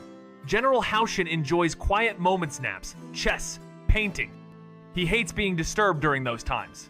Li Tiangang's face darkened. He hadn't expected Haoshin to remain so indulged in his leisure, even at the frontier. He had believed that Li Hao's surprising rise in strength and cultivation stemmed from his own teachings, earned through grueling efforts at Heavenly Gate Pass. But it seemed Li Hao was unchanged. He still reveled in his comforts, carefree and undisturbed. Li Tiangang's frustration, fueled by the thought of his son's achievements in battle and the current state of Liangzhou, gradually faded into a reluctant acknowledgement. Li Hao's talent was undeniable, even though his lifestyle appeared unchanged. Despite his laid-back demeanor, he had saved countless lives and achieved remarkable feats. With such a legacy, Li Tiangang could hardly criticize him, though the father knew well the stubbornness of his son. This visit was meant to mend their strained relationship. Just then, the courtyard gate opened, and a guard stepped out, his nervous expression catching Li Tiangang's eye.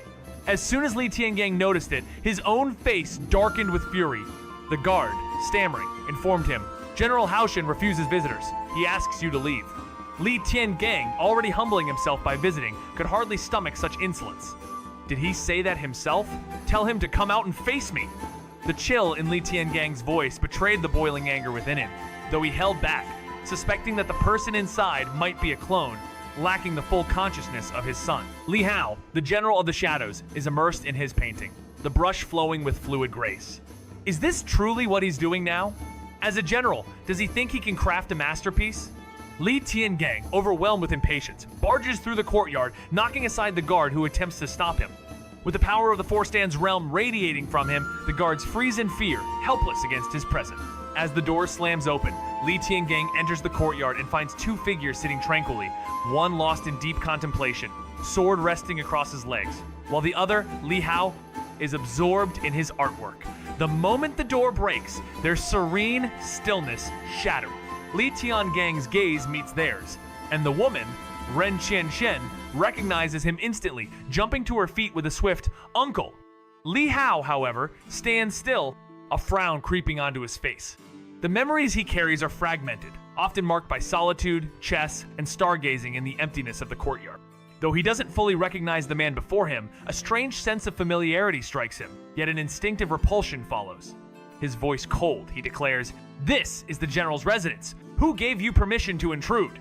As he sets aside his brush, the shadowy figure of Li Hao prepares for confrontation, his mission to defend Kanga City unwavering. The tension in the air is palpable, as time itself seems to hold its breath. Do you like this personality? Li Tiangang couldn't help but let out a laugh when he saw the division painting of Li Hao. Could it really have the same temperament as his? "Do you even know who I am?" he asked, his face cold and stern. "Whoever you are, you follow my rules here," the shadowy figure of Li Hao retorted. "Does your division have no memory?" Li Tiangang asked, brow furrowing. The martial Tao division skill was rare, but it had its limits. Creating an external incarnation was difficult, and the result was often far from extraordinary. After all, a division could inherit only a fraction of the original's power, and even then, it wasn't efficient compared to other cultivation techniques. Yet, the only benefit of a division was in carrying out minor tasks. But for someone powerful, like Li Tiangang, there were always servants to handle such things. Li Hao, though, had never been one to follow conventions, especially when it came to cultivation techniques. Did you follow Hao here? Do you know whether his division shares a life and death connection with the original? Li Tiangang turned to Ren Xianxia, standing nervously beside him. "Do you not know what's happening with the young master?" he asked. Ren Xianxia lowered her gaze, anxiety clear on her face. "I don't know much about his matters," she replied, her voice barely above a whisper. "But you're his personal maid," Li Tiangang pointed out, a frown forming on his brow. "Yes," she responded, "but I never pry into the young master's business." Li Tiangang huffed in frustration and then turned to address the shadowy figure of Li Hao in front of him. "Do you realize your original is trapped in the Mo River? Can you sense it? Do you share a connection with them?" The shadowy figure of Li Hao responded coldly, "This is my concern." No need for your interference. If you wish to leave, please do. Otherwise, don't blame me for being rude. Li Tiangang's patience wore thin. I am the Marshal of Liangzhou. The Heavenly Gate Pass is under my jurisdiction, and I am in charge here. You dare to send me away? The shadow of Li Hao remained unmoved. You may be in the city, but not in this courtyard, it said firmly. Li Tiangang's eyes flared with cold anger. I came to see if you could help with the situation of your original, and you're asking me to leave? He turned to Ren Xianxia with a harsh command. Show this guest out. Is this conversation helpful so far? With a chilling presence, the shadowed aspect of Li Hao spoke, his voice like ice. Ren Xianxia, uncertain, glanced at Li Tiangang. Uncle, should we not wait for the young master to return before discussing this? The cold glare of Li Tiangang struck her like a blade, causing her to pale and stagger. The shadow of Li Hao's expression shifted, his eyes gleaming with cold light. With a swift motion, the dragon sword, which had been resting where Ren Xianxia sat, unsheathed itself, letting out a resounding dragon's cry. The swords might gathered and descended without mercy. Li Tiangang's eyes flashed with fury, but as he struck out, his palm shattered the sword's golden glow, yet the sword's power far exceeded his expectations. He stumbled back, barely regaining his footing. Are you the original or a division? Li Tiangang's voice trembled with shock and confusion. The shadow of Li Hao's gaze was frigid, his sword a gleaming barrier before him. If you linger, I'll treat you as an intruder. The words were icy, leaving Li Tiangang's face twisted in anger. Let's see how you handle your father. His aura grew fierce, his fists clenched. Suddenly, a figure appeared between them, like a breeze, and with sharp eyes, Feng Boping's voice cut through the tension. Haven't you caused enough trouble? Feng Boping had sensed Li Tiangang's arrival from the start and swiftly moved from the courtyard to the clouds, attempting to stay hidden. However, witnessing the clash between Li Hao's division and their enemies, he could no longer stay silent. Hao is trapped in the Mo River, a perilous realm where life hangs by a thread. Are you truly planning to annihilate his division here? Feng Boping's voice was cold as ice. Li Tiangang's eyes narrowed in recognition as Feng Boping appeared. He had known for some time that a Four Stands realm expert was aiding Li Hao, allowing him to hold his ground at Heavenly Gate Pass. It could only be this man, staring intently, his face twisted with rage as he shouted, "You're the thief saint!" Feng Boping had avoided showing himself, staying away from the courtyard, knowing that his connection to the Li family was limited to Li Hao and Li Mushu. Now, stepping forward was inevitable, and he braced himself for his identity to be revealed. "It's me," he said, confirming the accusation. "So it's you who's been shadowing Hao all this time?" Li Tiangang's shock turned to fury. "What is it you want? What are you plotting?" With a bitter laugh, Feng Boping responded, "Without my help, your son wouldn't even have reached Heavenly Gate Pass. Do you realize how many pairs of demonic eyes were fixed on him the moment he left your house? You pushed a 14-year-old child out into a world filled with enemies. Do you know what he carries? He bears the wrath of every demon your Li family has offended over the last 1,000 years. He carries that grudge against your family. If it weren't for me, your son would have perished long ago. What's my intent, you ask? It's simple. I intend to keep him alive. Let him walk this world with dignity intact." Li Tiangang fired back in fury. "Without your interference, Hao would have never dared to leave the Divine General Mansion. It's your protection that emboldened him. Led him to challenge me this way." Feng Boping let out a bitter laugh. "So what if he stayed in the Divine General Mansion, merely clinging to life? Would he ever listen to you? After your decade-long absence, has your son ever been bested by anyone? Does he need your guidance? Does he?" Li Tiangang froze at those harsh words, guilt gnawing at him. He knew it was true his son, Li Hao, was immensely talented, but had he been truly guided? You, a thief, would never understand the values of our heritage, the sacred duties of ruler and subject, the importance of filial piety. Li Tiangang spat, glaring at Feng Boping. "Do you think those who achieve greatness can sway the masses just with their power? A general might rule by force, but on the battlefield, a backstab is never far. The government may seem strong, but it's like a boat powered by the water, but vulnerable to its flow. Even the emperor must balance power with virtue, kindness with severity. Who truly defines bravery?" Feng Boping's laugh was cold, cutting through the tension. "Are you speaking of yourself? Can't you see whose banners now flutter uncertainly across Liangzhou? Whose courage do the common people sing about? Is it yours? Li Tiangang? The Li families? Or is it all because of Hao's own deeds?" Li Tiangang's fury flared, his voice trembling with anger. "That's exactly why I'm here. Whose battle standard is this, if not yours?" Feng Boping sneered, his voice dripping with disdain. "Whoever's name is on the banner, that's who made it. Isn't it obvious? Or do you think there's some hidden master, some hermit, pulling the strings behind Hao? But if such a person existed, why would they aid him? Have you ever stopped to consider that?"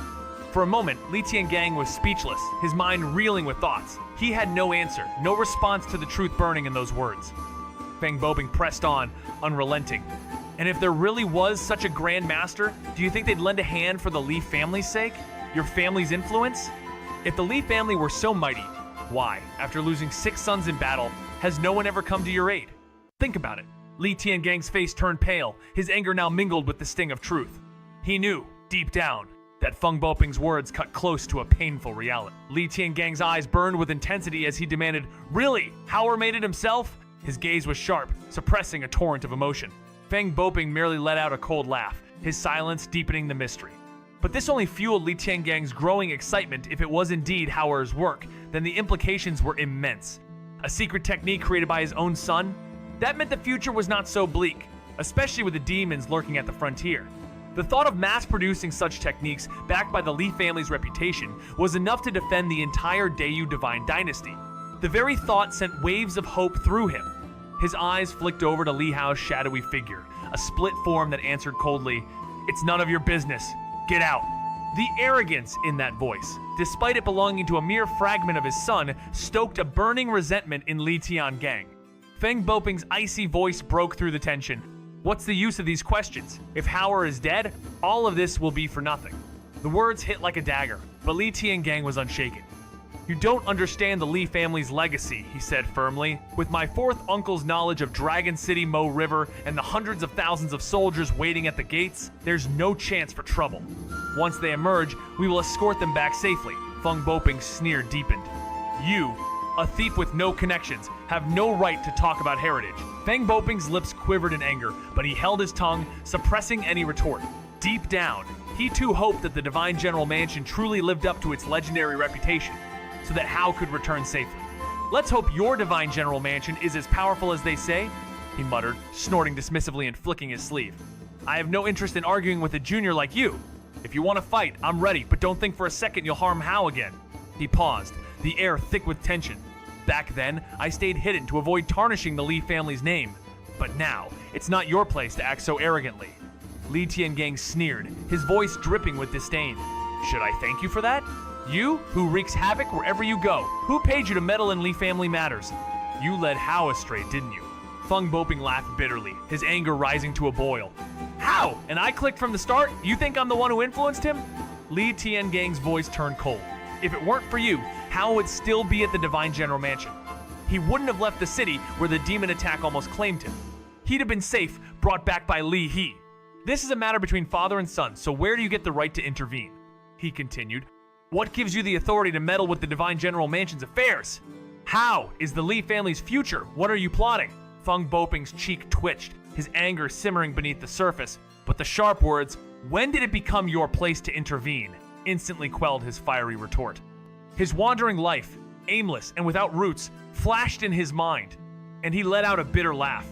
"Whatever you think, the shame I bear is far more than just this. It's nothing but the noise of insects." His expression grew still, his gaze fixed on Li Tiangang. "But as long as I'm here, you won't lay a finger on Howard." Li Tiangang's narrowed eyes glinted with challenge. "Do you think you can really stand against me?" He sneered. "I'm not unreasonable. If it weren't for your protection of Howard, I would have had you arrested and thrown into the Imperial prison long ago." Feng Boping smirked, a glint of derision in his eyes. "Oh? Then try it. It might just be the achievement you need to elevate your status from a 3rd-grade duke to a 2nd. A sudden vibration shattered the tension in the air as the Dragon Source sword hovered before Feng Boping, its hilt toward him, its tip aimed squarely at Li Tiangang. Darkly Hao, sensing the growing power, stepped forward, his voice cold as ice. "Trespassers will be killed without mercy." Li Tiangang's face twisted in fury upon seeing the floating divine sword and Li Hao standing in defense. His eyes burned with bloodlust. "Say that again?" Feng Boping, sensing the energy rising around him, calmly assessed the sword before him, a flicker of satisfaction crossing his face before he suppressed it. "Hao, stay here and guard. I'll show him whether the so-called thief can shake the Li family's true dragon." He took a step forward, addressing Li Tiangang directly.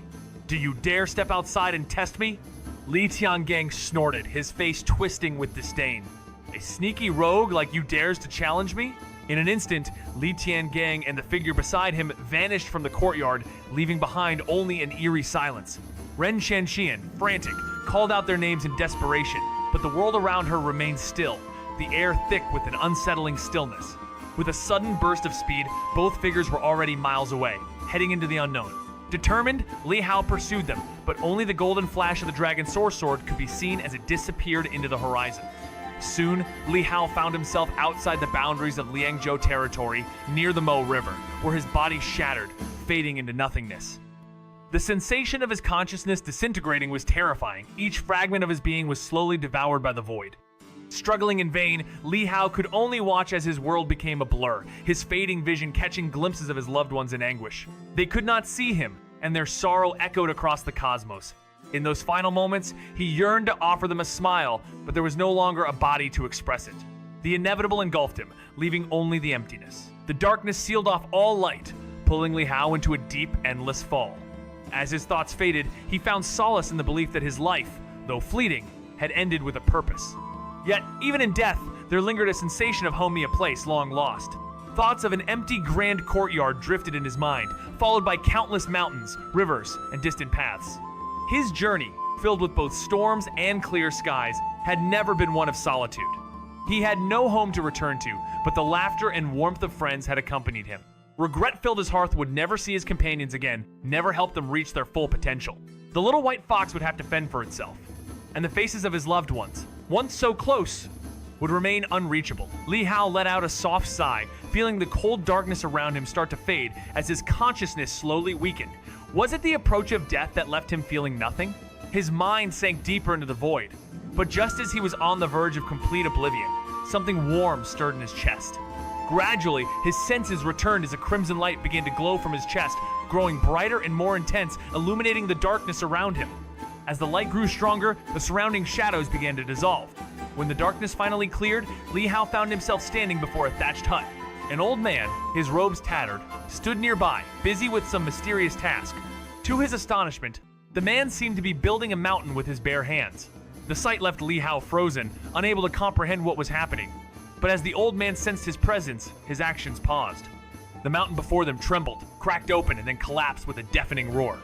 As the falling rocks created a bottomless pit beneath, Li Hao instinctively moved to avoid them, but the earth swallowed the entire mountain in a single, overwhelming gulp.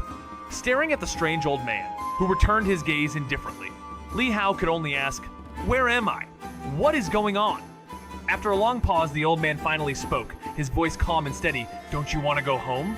Li Hao, still overwhelmed, could only look around, the moon casting a pale light on the scene as he sensed that, somehow, this place might still be within the Mo River. Li Hao, questioning the nature of the Mo River, wondered aloud if the old man before him was also trapped in its depths.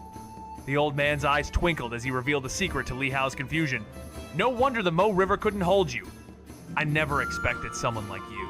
A sudden realization gripped. Li Hao, this old man, could manipulate the Mo River itself. His thoughts raced, and he called upon the river in his mind.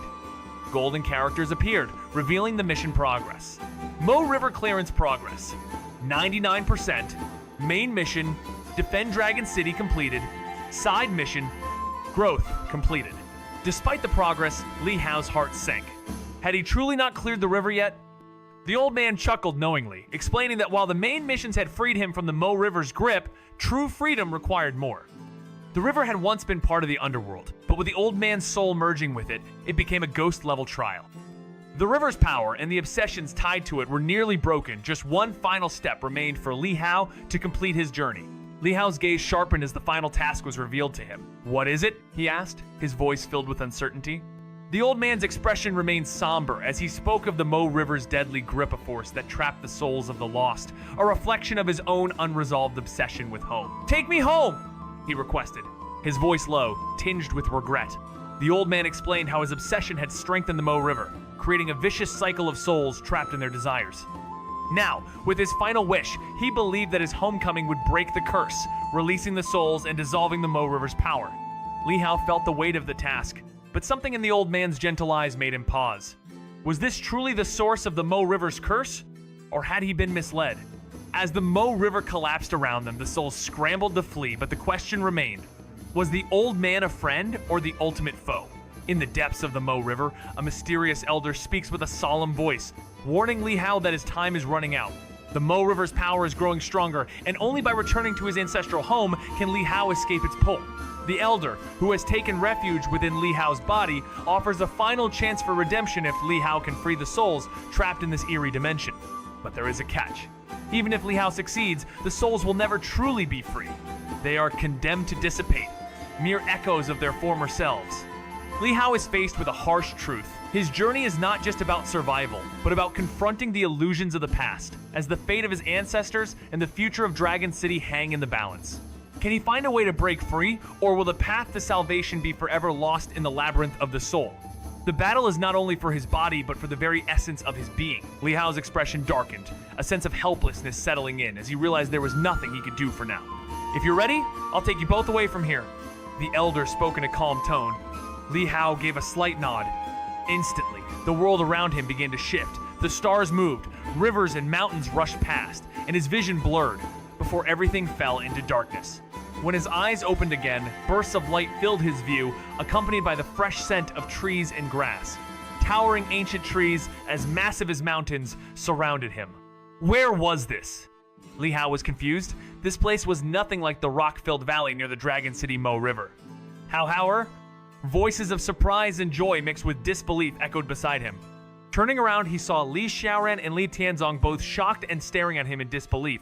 You're still alive! Li Xiaoran rushed forward, his embrace filled with excitement, as if trying to reassure himself of Li Hao's presence. Grabbing Li Hao by the shoulders, he anxiously examined him. Are you all right? What is this? As Li Hao stood at the edge of the Mo River, a mysterious red light flickered from his chest, drawing his gaze down. To his shock, his clothes were stained crimson. As he peeled them back, two broken jade pieces glowed with a blood-red radiance. His heart skipped a beat. Dragon blood jade! He murmured, recalling the Emperor's gift from his childhood. Li Tianzong, his spirit filled with awe, gazed at the jade with a sigh. This gift, it's from Emperor Yu, a treasure meant to preserve our bloodline. Remember this, Hao-er. Li Hao's confusion deepened. This jade saved me? He questioned. Li Tianzong nodded gravely. Yes. Few know its secret, but it holds the power of a true sage from Gantao Palace. It's said that in a life-threatening moment, it can offer a second chance, reversing fate itself. The significance of the jade, once a symbol of mere warmth, now held the weight of destiny itself. Li Hao stood frozen, his mind reeling. The power of the defying fate realm sealed within this object was beyond his comprehension. To think that a realm so powerful, one capable of defying fate and even death itself, could be contained like this was nothing short of terrifying. He had never heard of such a method, let alone one that could seize the defiant power of a defying fate cultivator. The implications were unsettling. Was this the power of the highest authority within the Dayu Divine Dynasty? And what of this artifact's true worth? The significance of it had nearly slipped through his fingers on more than one occasion. As he pondered, a voice, calm and detached, cut through the air, sending a chill down his spine. It's merely a misdirection of fate, the voice said. Li Hao turned to see the spectral figure of the Mo River's obsession manifest nearby, indifferent to their presence. Even without the jade, he wouldn't have perished. This young man already shattered the Mo River's influence, pushing past the edge of life and death with his own vitality. The jade merely activated due to his fading consciousness. A palpable tension filled the air. Li Tianzong, shaken, tried to assess the figure before him, sensing a presence so overwhelming it made his heart race. The power emanating from this elder was suffocating, as though a single thought from him could doom them all. Li Xiaoran, while not as affected, still felt the elder's strange aura, his gaze fixed intently. You people from beyond the great wilderness, even if I told you my name, it would be meaningless. The elder spoke with a dismissive tone, showing little regard for their concern. Li Tianzong's eyes widened, the words striking a chord in his mind as if he had unknowingly brushed against a forgotten truth. Li Hao was stunned, his mind racing as he looked around, realizing this place was far different from where they had entered the Mo River. The towering trees around them were unlike the passage they had traversed before. Senior, where is this place? He asked, uncertainty in his voice. The elder, his gaze distant, spoke calmly. This is the source of the Mo River. Where you entered before was merely an opening. As I told you, I wanted you to bring me back here, to my homeland. His eyes gleamed with a touch of nostalgia, a quiet urgency in them. Li Xiaoran noticed the shift in the air and asked, Did you promise him something? Li Hao nodded slowly. Yes, he's the key to the Mo River's obsession.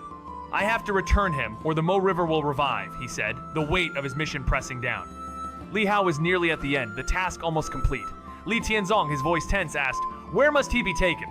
Li Hao's gaze turned to the elder, his thoughts racing as he realized that this wasn't just an illusion. The elder's words rang true.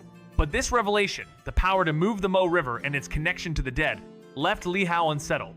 The elder spoke again, revealing more than they had expected. Great Wasteland Heavenly Realm, ancient Ji family from the Great Wilderness Heaven. The air around them seemed to tremble as the words settled in. Fear and awe gripped Li Hao and his companions as the truth unfolded before them. Li Hao suddenly remembered the whispered words of Li Rumeng about the True Dragon contest. The Great Wilderness Heaven, where my mother resides, and she is surnamed Ji. The presence of Li Tianzong and Li Xiaoran revealed their surprise, as they knew of Ji Qingxing's background from the past. The elder standing before them from the Great Wilderness had connections to Li Hao's mother's family. You are from the Ji family of the Great Wilderness Heaven? Li Tianzong asked. If so, they could potentially be relatives. Yet, the elder didn't seem to recognize them. You know us? He responded, clearly surprised to hear of the Ji family's name from outsiders. Could it be that their reputation had spread beyond the Great Wilderness? Hesitant, Li Tianzong asked, "Do you know Ji Qingqing?" The elder's expression shifted, recalling a past memory. You know her? The little girl must have grown up by now. If she's here in Dayu, she could easily outshine the younger generation with her talent. The elder seemed pleased, but Li Tianzong was left in silence, unsure of the true extent of Ji Qingqing's abilities. Feng Boping smirked lightly, countering Li Tiangang's harsh words. Li Tiangang's eyes burned with divine fire, his body aflame as he declared, "You're courting death." With a mighty roar, he charged forward with incredible speed, closing the distance in an instant, ready to strike. But suddenly, a dragon's roar echoed, and a golden swordlight shot through the air. The clash of the swordlight against the divine blade created a burst of sparks.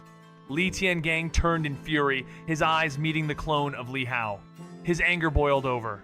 How dare you assist this outlaw in killing your own father? The clone of Li Hao stood firm, his cold expression unwavering, as his presence radiated a powerful aura, ready to strike at any moment. Hao, step back! Feng Boping called out, his voice tense. But Li Hao's clone refused, shaking his head slightly. I cannot let you face this invader alone. Li Tiangang scoffed, his flame intensifying. An invader? He laughed, his voice full of disdain. As he advanced toward Li Hao, his anger consumed him. I have tried to show you kindness, tried to mend things, but you keep disappointing me. Truly, you're a failure. Feng Boping, seeing the situation escalate, stepped forward, shouting in frustration, Li Tiangang, are you trying to destroy Hao's clone? If something happens to him here, you will regret it! Li Tiangang hesitated, his anger faltering, but his fury was still palpable. The existence of martial arts clones was complex, some were independent, others were tied to the original by blood or shared consciousness, and any harm to them could affect the original body. With a solemn glance, Li Xiaoran rose to his feet, his voice unwavering. We're coming too. Li Hao, snapped from his thoughts, turned to face the duo ready to join him, yet his words hesitated. His gaze flickered toward Li Tianzong, unsure how to address him. Grandfather felt too final, too binding, yet to avoid it seemed cruel. The weight of his grandfather's last wish, to return home one final time, tugged at his heart. After the battle at Dragon City, Li Hao had seen the urgency in the elder's desire to go back. Go back first. The Mo River's power is inside grandfather. He won't last much longer, Li Hao said, his voice strained with the inevitable. This final journey, he thought, should spare the old man any further pain. Li Xiaoran paused, a sharp look of realization flashing in his eyes, while Li Tianzong, pale and aware of his weakening state, chose not to acknowledge it fully. The Ji family elder, sensing the inevitable, urged, It's fine, you all go ahead, this kid alone can get me home. Li Xiaoran's gaze softened, his eyes reddened. Big brother, is it truly that bad? Li Tianzong said nothing, instead turning to Li Hao. Even if I'm fading, seeing that I have such a fine grandson, I am already content. The future is yours. Take my strength. May it guide you to greater heights. Li Hao understood his grandfather's intentions, but shook his head gently. I have yet to truly grasp the Tao, he said, and if I take your strength, it will only enhance my divine soul. It won't help me break through to the next realm. The power of a stronger divine soul was no small gift, but Li Hao knew that certain cultivation techniques could achieve that same result. How could he let this old man sacrifice himself when such power could be attained through practice? Li Tianzong paused, his eyes glistening with unshed tears. But my dear grandson, I've given you nothing, and yet you nearly perished for me. Li Hao smiled, his expression softening. You've already given me something, he said.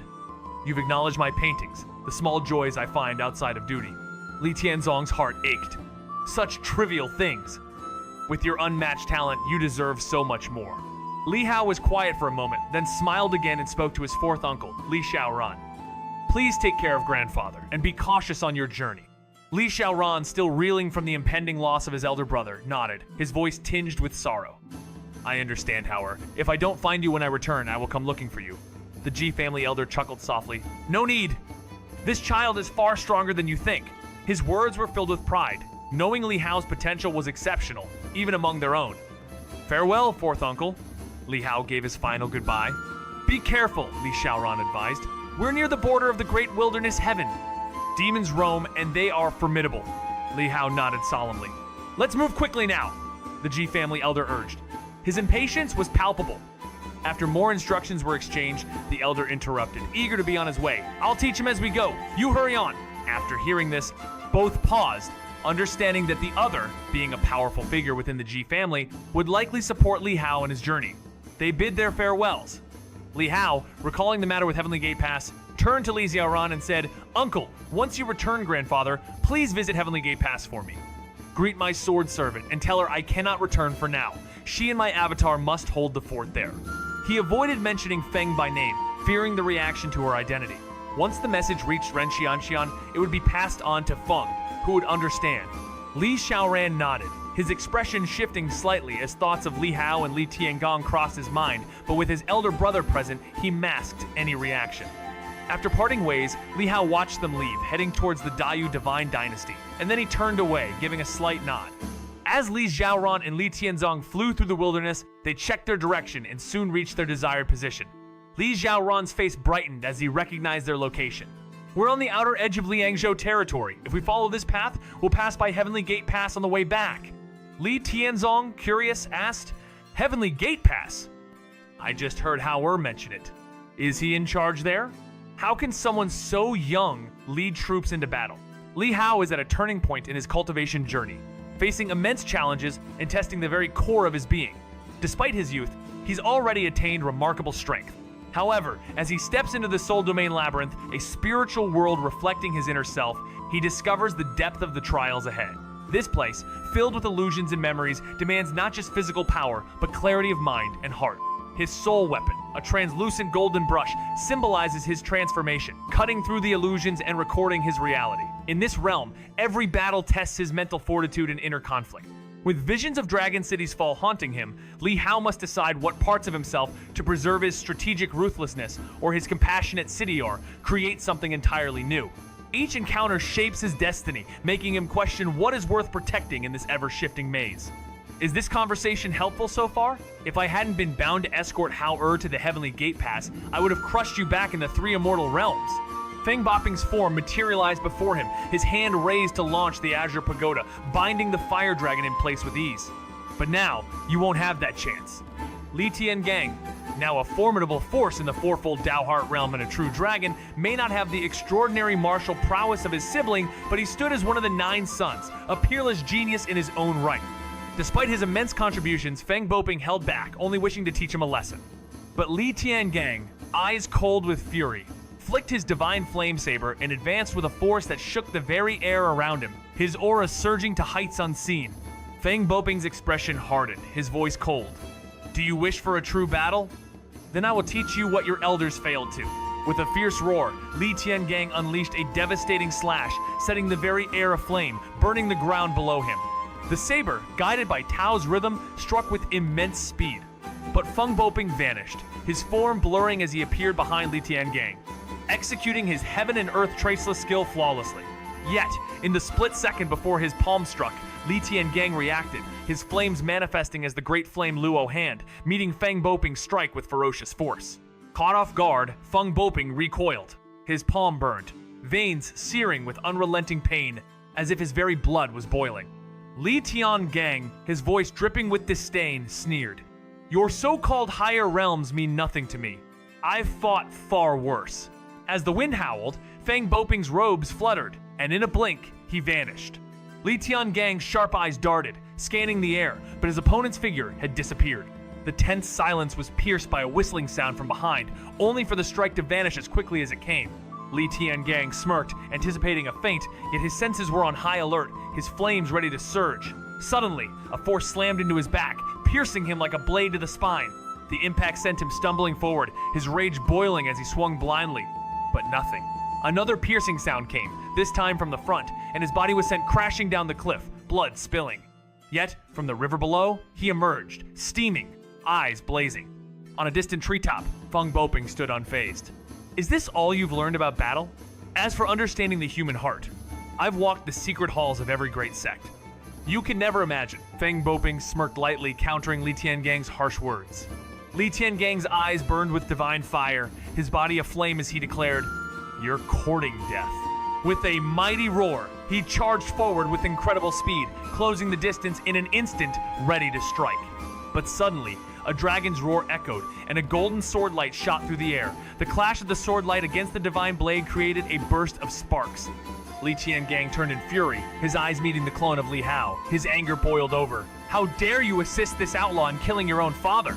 The clone of Li Hao stood firm, his cold expression unwavering, as his presence radiated a powerful aura, ready to strike at any moment. Hao Air, step back! Feng Boping called out, his voice tense. But Li Hao's clone refused, shaking his head slightly. I cannot let you face this invader alone. Li Tiangang scoffed, his flame intensifying. An invader? He laughed, his voice full of disdain. As he advanced toward Li Hao, his anger consumed him.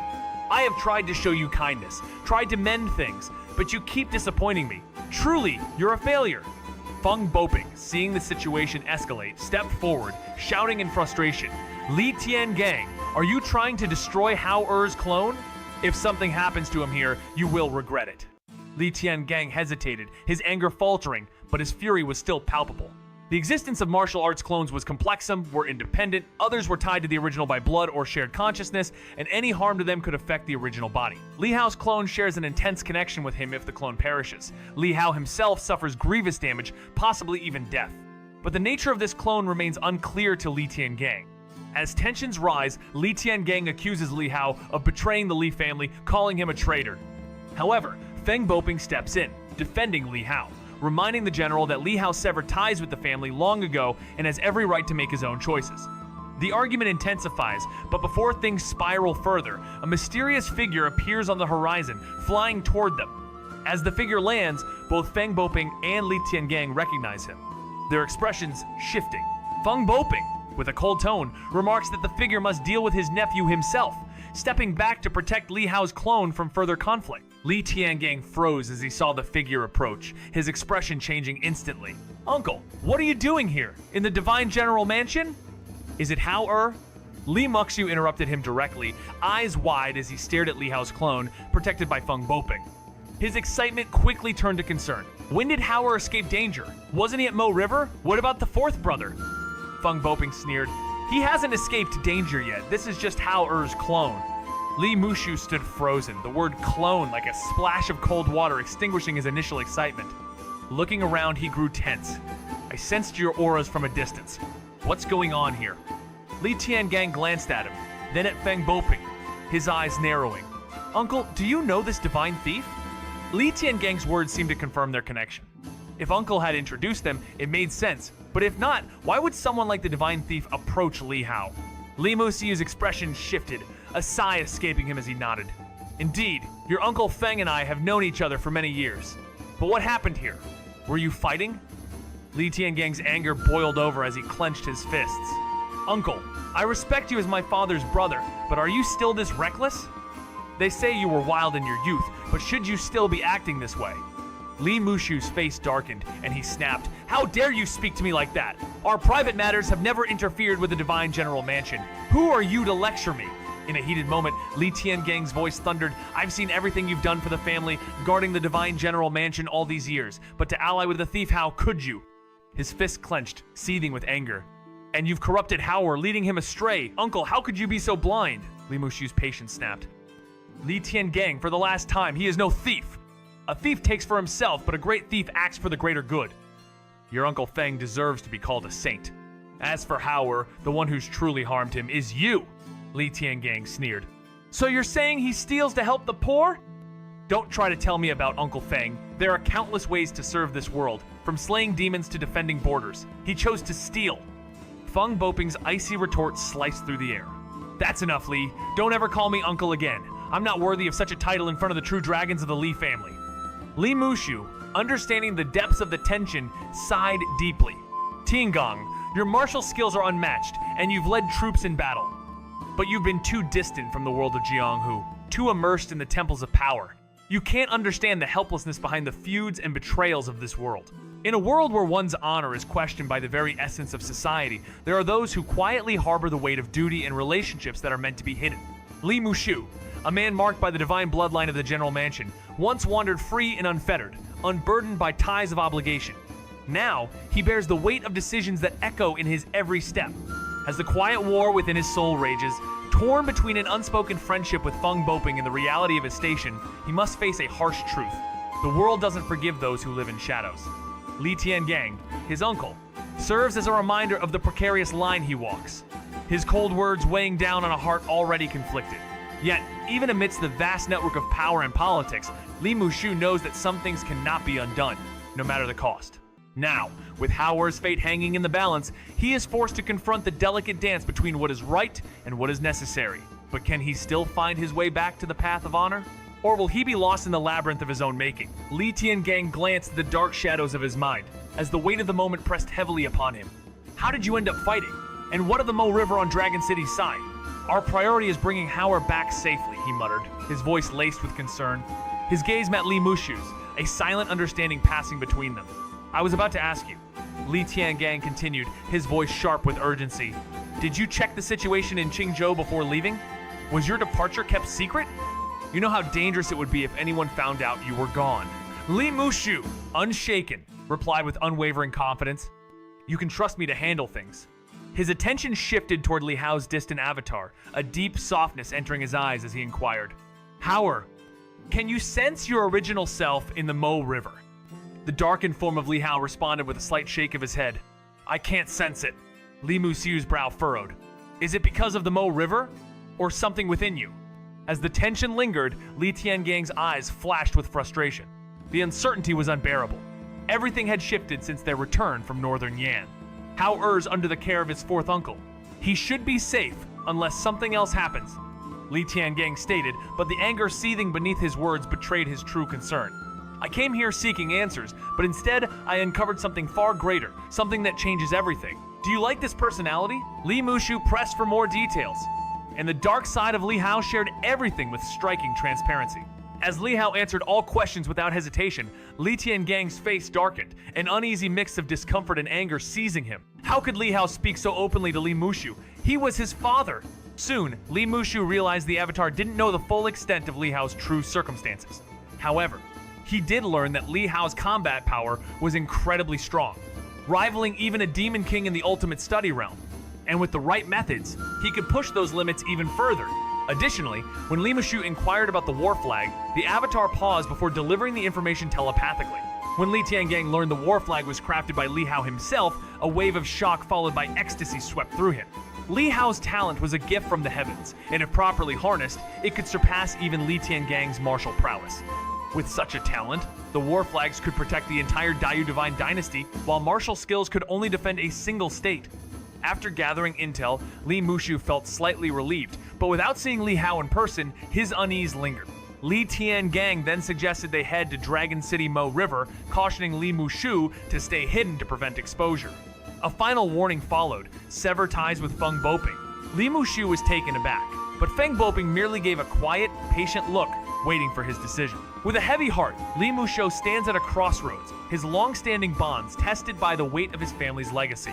This is my personal matter, he coldly declares, refusing to allow Li Tiangang's interference.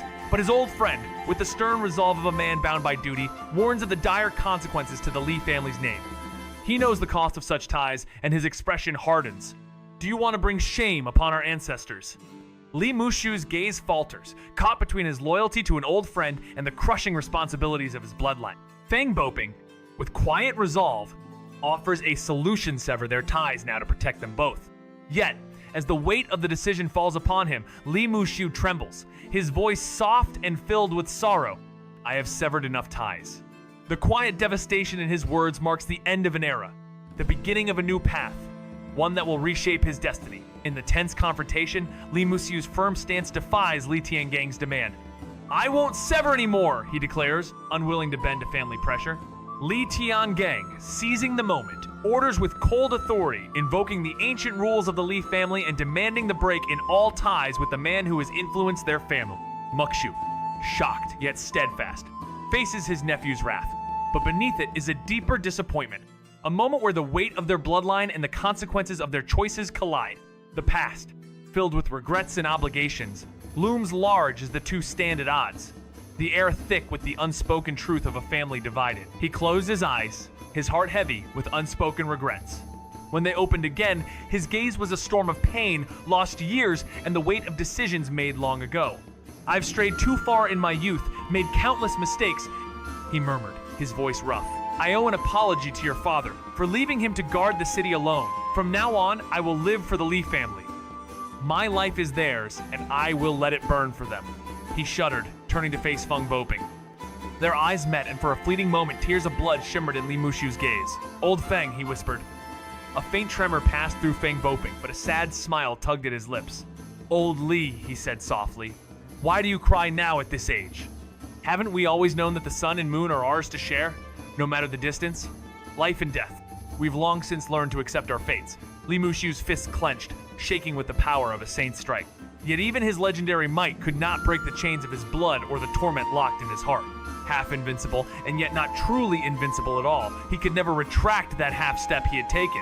"Second uncle, this is for the best. Don't blame me," Li Tiangang said, his voice cold. The weight of years seemed to hang on Li Muxiu, but he said nothing. Feng Boping offered a final smile, then looked at Li Hao's doppelganger, regret clouding his eyes. "But I promised Hao to guard the Heavenly Gate Pass for 3 years." "No need!" Li Tiangang interjected sharply, his expression hardening. "If you truly care for him, you must understand your past will only drag him down. Don't you see?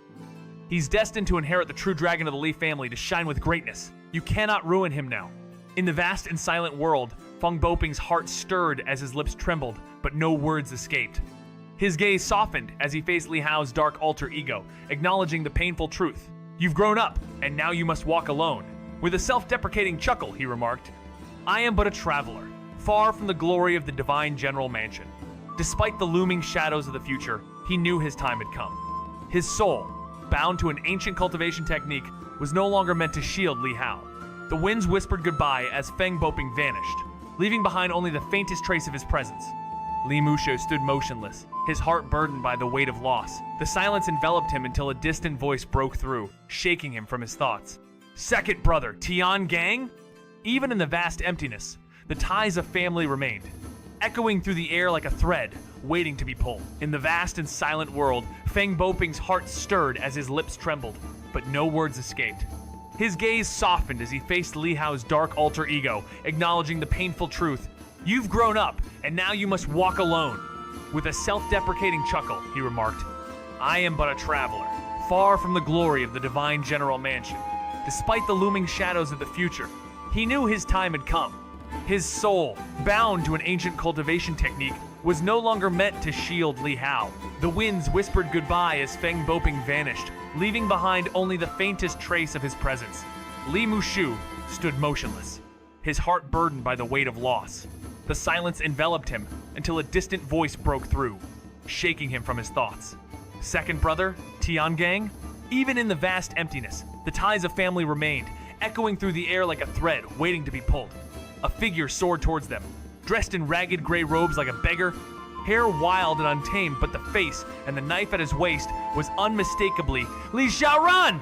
Fourth brother, Li Muxiu gasped, stunned.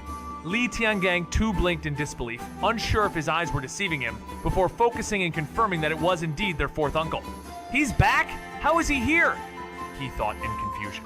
As they stood frozen, Li Xiaoran's eyes caught the faint figure of Li Hao beside them, almost making him exclaim in surprise. But something wasn't right. Li Hao's aura felt weaker, his clothes pristine. Where was the battered soul he remembered from the last time? He had fought on the Mo River, his clothes torn, hair stained with blood, yet now there was no trace of that chaos. "Why are you alone? Where's Hao?" Li Muxiu asked urgently, his voice tight with worry. Li Xiaoran, quickly recovering, reassured him. "Don't worry, second brother. Howard is fine, just one last step before clearing the Mo River. He's on his way to the great wilderness heaven. A moment of hesitation passed as Li Xiaoran glanced at Li Tiangang, unsure whether to reveal more. After all, the Ji family of the ancient Holy Clan was a sensitive topic. Li Tiangang, seasoned from years of campaigning in northern Yan, knew well the whispers surrounding that family. The great wilderness heaven? Li Muxiu asked, taken aback but relieved to hear that Li Hao was safe. But that's a dangerous place. Why is he going there and how long will it take? He should return soon, Li Xiaoran replied. He's escorting an elder of the Ji family back to their homeland. It won't take long. As the conversation shifted, the mysterious figure smiled, sensing their curiosity. This one here is Howard's incarnation, right? He said with a knowing glance. Yes, came the confirmation, easing the tension in Li Tiangang's chest. His worry momentarily faded as he realized Li Hao was safe. Yet a flicker of concern clouded his thoughts. Could his son have sought out his mother? Recalling the previous confrontation in Qingzhou, he remembered Li Hao's defiance in protecting his mother's honor, revealing where she might be hidden. The unsettling thought gnawed at him, Li Hao, so young yet so fearless, daring to face the ancient Holy Clan of the Ji family. Li Xiaoran shifted the topic with a sharp smile. Forget about Hao for a moment, and look who I've brought back for you, he said, his words hanging in the air as a familiar voice cut through. Tiangang, second brother. Li Tiangang froze, his heart racing as his gaze locked onto the ethereal presence now standing before him, a spectral figure that seemed to exist beyond time. His breath caught in his throat. Could it be Dad? The words escaped him in a whisper as his knees buckled, and he collapsed in front of the ghostly apparition. Tears welled in his eyes as he gasped, "It's my fault. I couldn't bring you back sooner." Behind him, Li Mushu stood, dazed and on the verge of tears. "Big brother, have you truly returned from Mo River?" With a gentle smile, Li Tianzong, now freed, lifted Li Tiangang back to his feet. "Yes," he replied warmly. "At last, I am home."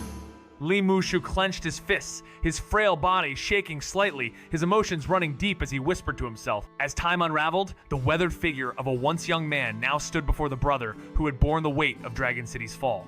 Trembling, his voice barely contained, he confessed, "Big brother, it's all my fault. I was too lost in my own desires, leaving you to defend Dragon City alone. It's my fault that you perished." His heart ached, feeling the weight of years gone by. All this time, I should have been the one suffering in Mo River, not you. Li Tianzong, taken aback by his brother's sorrow, raised his hand gently and placed it on Li Mushu's shoulder. As he saw the tears streak down his brother's face, his own eyes grew moist. With a soft, assuring voice, he spoke, "As a true dragon, I was destined to lead the charge. It was never your fault. Had you been there, we both would have fallen." "I'm glad you weren't," he smiled warmly. "Remember when Father made you kneel for 3 days and nights? I brought you food secretly, and I told you that, aside from me, you might be the most capable of the Lai family. You've made me proud." The two brothers, now old, gazed into each other's eyes. Time had turned them into strangers, yet their shared past held them together. Li Mushu wiped his tears, stunned by the words of his brother. In that moment, the old wounds that had festered for years began to heal. Li Mushu had never known that his brother had never blamed him. The emotional storm in his chest calmed, leaving only a rare blush on his weathered face as he found peace in his brother's unspoken forgiveness. He quickly shifted the conversation, thoughts racing, and urgently asked, "Big brother, how did you escape? Wasn't it said you needed to cross Mo River? But you just mentioned you hadn't passed through yet. That's a complicated story." Li Xiaoran chimed in, "But to put it simply, we owe it all to how his help allowed Big Brother to escape." A pang of sorrow hit his heart. Escape meant disappearing. On his way back, Li Tianzong had told him not to speak of this, as he simply wished to return for one last glimpse and leave quietly. Thank Howard? Li Mushu was taken aback, quickly recalling how the child had amazed him repeatedly, his heart swelling with both pride and affection. Howard? As Li Xiaoran spoke, Li Tiangang, now standing, sensed something unusual and asked, "What does Howard have to do with this?" "It's quite significant." Li Tianzong joined in with a light-hearted laugh. "I heard from the fourth brother that Hao is your son, Tiangang. You've given me an exceptional grandson. He's remarkable." Li Tiangang froze. He never imagined his own father would hold such high regard for the boy. Could he truly be that outstanding? "That child can be a bit casual, but he hasn't offended you, has he?" Li Tiangang asked cautiously, no longer the general with the divine sword, but the humble son before his father. He quickly shifted the conversation, thoughts racing, and urgently asked, "Big brother, how did you escape? Wasn't it said you needed to cross Mo River?" But you just mentioned you hadn't passed through yet. That's a complicated story. Li Xiaoran chimed in, but to put it simply, we owe it all to how Eris' help allowed Big Brother to escape. A pang of sorrow hit his heart. Escape meant disappearing. On his way back, Li Tianzong had told him not to speak of this, as he simply wished to return for one last glimpse and leave quietly. Think Howard? Li Mushu was taken aback, quickly recalling how the child had amazed him repeatedly, his heart swelling with both pride and affection. How? As Li Xiaoran spoke, Li Tiangang, now standing, sensed something unusual and asked, "What does Howard have to do with this?" "It's quite significant." Li Tianzong joined in with a light-hearted laugh. "I heard from the fourth brother that Howard is your son, Tiangang. You've given me an exceptional grandson. He's remarkable." Li Tiangang froze. He never imagined his own father would hold such high regard for the boy. Could he truly be that outstanding? That child can be a bit casual, but he hasn't offended you, has he? Li Tiangang asked cautiously, no longer the general with the divine sword, but the humble son before his father. "I was supposed to inherit it, but Tiangang drove me away." Those words hung in the air as Li Mushu stepped forward, his voice cutting through the tension. Li Tianzong turned, confused, his eyes locking onto his brother. Li Xiaoran, anxious, felt the shift in the atmosphere. He had hoped the rift between Li Hao and Li Tiangang would stay unspoken, yet here it was, exposed. "What's this all about, second brother?" Li Tianzong asked, his gaze piercing. Li Muxiu's answer was brief, a suggestion to ask the one responsible. "Tiangang?" Li Tianzong looked to his son. Li Tiangang, unflinching, revealed the truth. When Hao was born, chaos ravaged northern Yan, pulling him away. Left under his sister in law's care, the boy grew rebellious, neglecting his duties. Upon his return, Tiangang tried to impose discipline, but instead, Hao had drawn his sword, a clash ensuing. The boy left in a fury, seeking a duel at Heavenly Gate Pass. "This is absurd!" Li Mushu's anger exploded, his voice booming, unable to hold back any longer. "What flaws does Hao have? I was supposed to inherit it, but Tiangang drove me away." Those words hung in the air as Li Mushu stepped forward, his voice cutting through the tension. Li Tianzong turned, confused, his eyes locking onto his brother. Li Xiaoran, anxious, felt the shift in the atmosphere. He had hoped the rift between Li Hao and Li Tiangang would stay unspoken, yet here it was, exposed. "What's this all about, second brother?" Li Tiangang asked, his gaze piercing. Li Mushu's answer was brief, a suggestion to ask the one responsible. "Tiangang?" Li Tianzong looked to his son.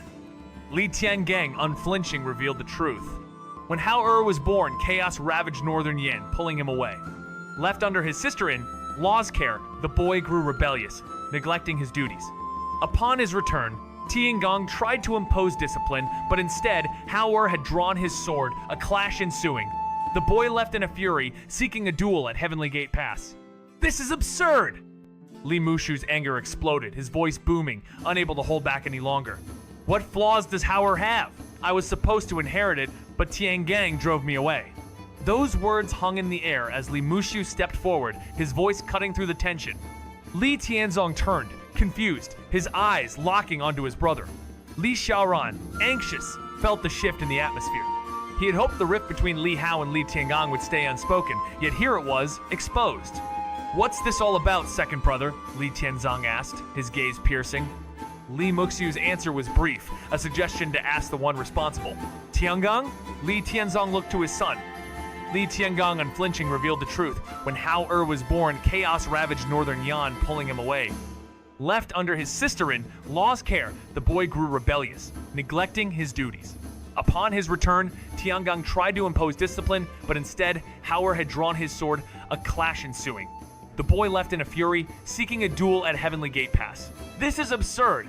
Li Mushu's anger exploded, his voice booming, unable to hold back any longer. "What flaws does Hao have?" Li Tiangang was furious as he retorted, "How could I want to hurt him? I was just teaching him a lesson." But before he could say more, a sharp slap cut through the air. His head snapped to the side, his eyes wide with shock. He struggled to comprehend what just happened, only to see his father, Li Tianzong, glaring at him with fury and disappointment. How could you push the child to such despair that he'd say such things?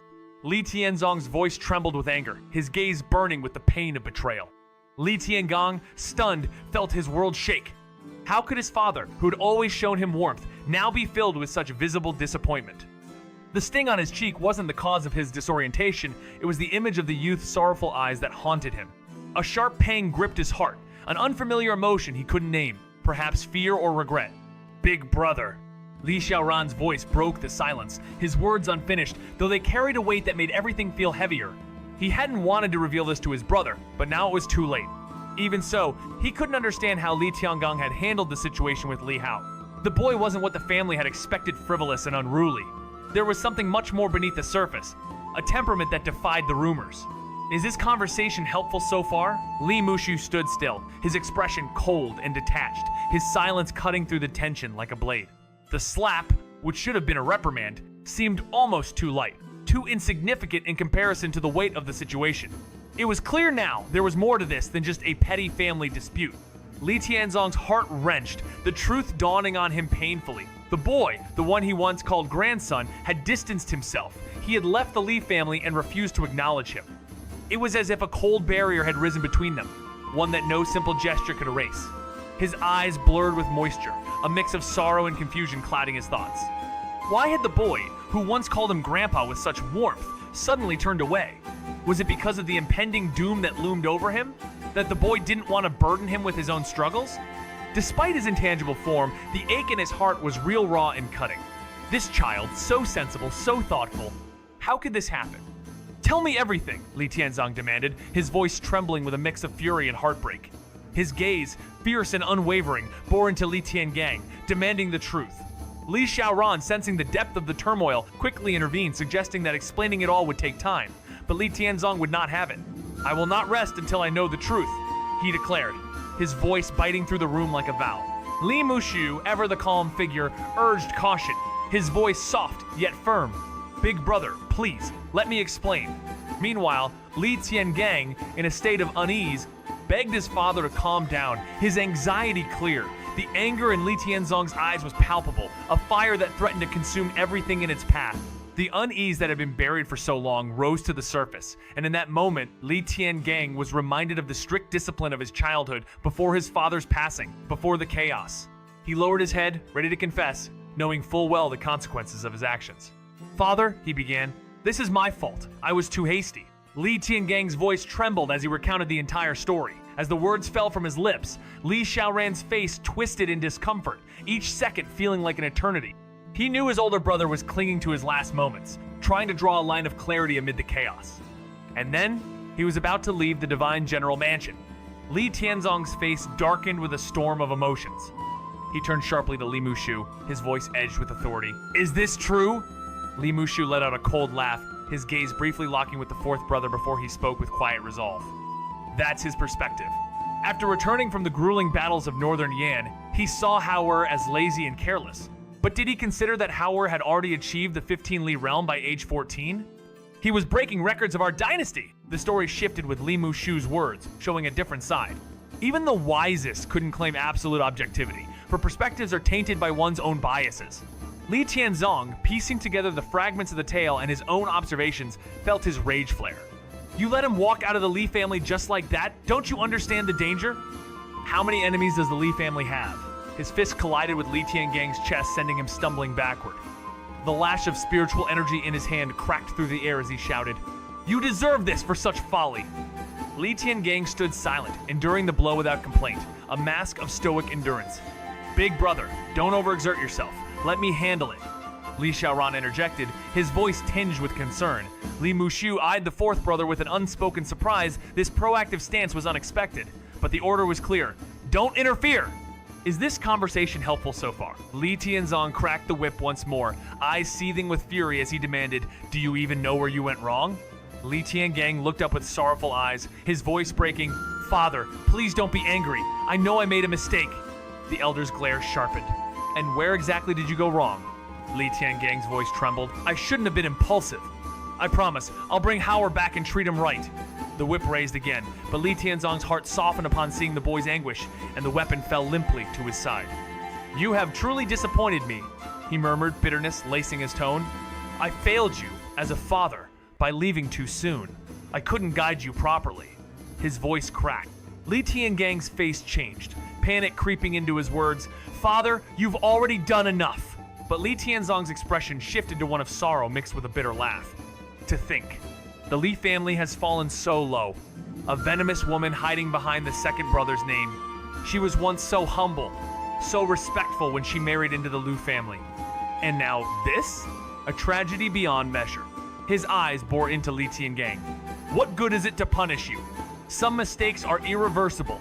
No matter how deep the regret, it will never undo the harm done. Li Tiangang, desperate, pleaded.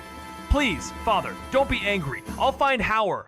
It's not too late. The older man's heart broke as he saw the desperation in his son's eyes. He knew his child's filial piety, yet the emotional turmoil of anger and love conflicted deeply within him. Li Tianzong was torn. How could one teach them to be wise without causing them pain? He let out a long, heavy sigh. His spirit weighed down as he muttered with a faint, melancholic tone. I had hoped to return home soon, but time is slipping away. Li Xiaoran stood frozen, staring in shock at the vanishing form of Li Tianzong, his voice faltering as he called out, Big brother! The word struck Li Tiangang and Li Mushu like a thunderclap, their bodies seized by an icy chill as they felt their blood freeze, a shiver running through them. Big brother? Li Mushu's eyes widened in realization as he noticed the almost ethereal presence of their eldest brother. A tremor in his voice, he asked, Big brother, what do you mean? Are you unable to return to the family? His gaze snapped to Li Xiaoran, urgency in his tone. Fourth brother, tell me, what's going on? Li Tiangang stood motionless, his eyes locked on Li Tianzong, paralyzed by a growing fear. He wasn't slow to understand. The brief words, Li Xiaoran's distress, and the ghostly figure of Li Tianzong pieced together a grim truth. Big brother has been trapped in the Mo River for years, drained by its power. Though he has escaped, he can only make one final visit home. Li Xiaoran's voice cracked with sorrow as he whispered, But now, Big brother can't make it back. The weight of those years, the pain of separation, and the heartbreaking truth flooded them all. Li Mushu and Li Tiangang were left standing in stunned silence, their hearts shattering as the realization dawned that this fleeting moment might be their last with him. The air was thick with sorrow as Li Mushu trembled, his gaze locked onto his elder brother, Li Tianzong, his heart freezing with each passing second as though the warmth of life was slowly draining away. Father! Li Tiangang's breath caught in his chest, his world spinning. The pain in his chest mirrored the agony in his mind as he was forced to relive the loss of his father. Had it all been his fault? His body trembled, his heart ripped with the torment of an unbearable truth. Don't mourn anymore. Li Tianzong's voice broke through the tension, calm yet tinged with resignation.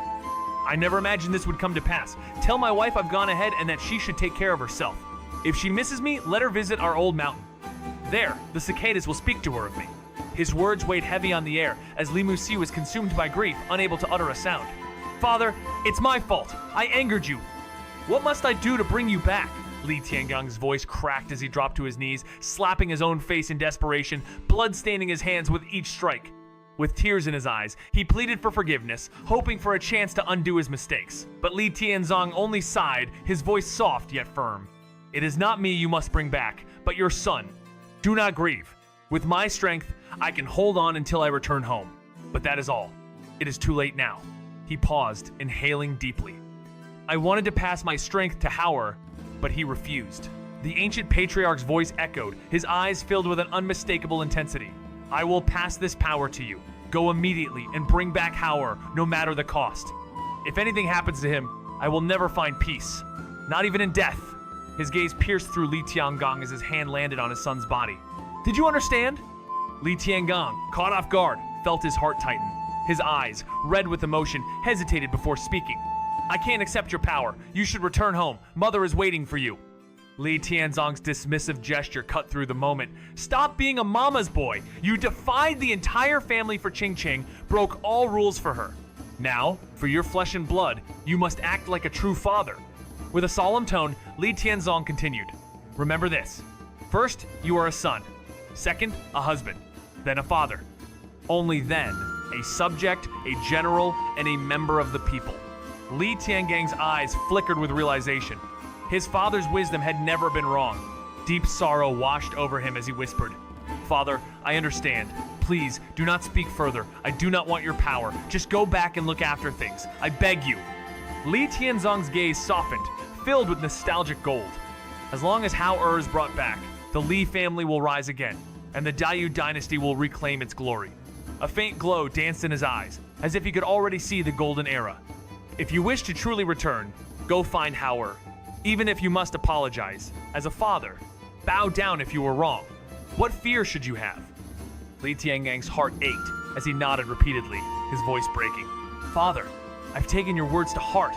Please, don't speak anymore. Just go home. With a tearful smile, Li Tianzong placed a hand on his son's head, his voice gentle yet firm. Live well, my child. Then a blinding light enveloped him, and with one final cry of, Father! From Li Tiangang, the elder vanished, leaving only the lingering glow of his final words. Li Mushu and Li Xiaoran both shouted in unison, but only the echo of Li Tianzong's voice filled the air. Second brother, fourth brother, the family is now in your hands. Let us be brothers again in the next life. Heh, I probably won't have a next life, but you must live well. Live on for me. Tiangang, open your mind, don't waste my power. With a heart full of pain, Li Tiangang clenched his teeth and obeyed, unlocking his mind. A tremendous force surged through him, engulfing his body completely. You must bring back Hauer. Otherwise, I won't rest easy. As Li Tianzong's voice faded into the void, the immense power spiraled, transforming into a golden column of light that enveloped Li Tiangang. It stayed for a long time before contracting into a single streak of golden light and dissipating into nothingness. Big brother! Li Xiaoran's mournful cry tore through the silence, raw and anguished, as though a wild beast had been wounded. Li Mushu stood silent, unable to speak, his throat choked with sorrow, his eyes glistening with tears. Only the wind, howling and restless, filled the empty space. After what felt like an eternity, Li Tiangang awoke, his body trembling from the inherited. His heart ached, a pain like that of the day his wife, Ji Qingqing, had passed away. And like when he had witnessed his brothers being laid to rest, the agony was suffocating, each breath a struggle, as sorrow ripped through him. His voice echoed in vain, calling out, yet no answer came. The comforting hand that once rested upon his shoulder was now an empty void. Father, it was my fault. Come back, punish me, he cried, his voice breaking, but the world around him remained silent. In that silence, a sudden fury ignited within Li Xiaoran, his eyes flashing with rage. Without warning, he lunged at Li Tiangang, his foot crashing into his chest, sending him hurtling into a distant mountain. Before Li Tiangang could rise from the rubble, Li Xiaoran was upon him again, his fist slamming into his face, smashing his head into the shattered stones. It's all your fault. Why did you let him die like this? Why? Li Xiaoran's words were torn of pain and anger. Each punch was a cry for justice, for the loss that tore through his soul. Do you know what it meant to him? To go home? He was obsessed with it. It was his final wish. Why couldn't you save him? His fists landed mercilessly, painting the air with blood. He was almost free, almost out. Why couldn't you let him go? His cries were guttural, full of despair. Li Tiangang, bloodied and bruised, his immortal treasure body cracking open, could no longer defend himself. The weight of Li Xiaoran's words cut deeper than any blow, freezing him in place, allowing the onslaught to continue. The earth trembled beneath them as Li Xiaoran's fury tore the ground apart, burying Li Tiangang in a pit. Enough, fourth brother. A calm voice broke through the madness, a hand pulling Li Xiaoran back, halting the destruction. With wild, tangled hair, Li Xiaoran looked up, his face streaked with tears as he croaked, Second brother, big brother's spirit is lost. He can't even be reborn. His voice trembled, not with anger, but with a crushing despair, each word soaked in the agony of hopelessness.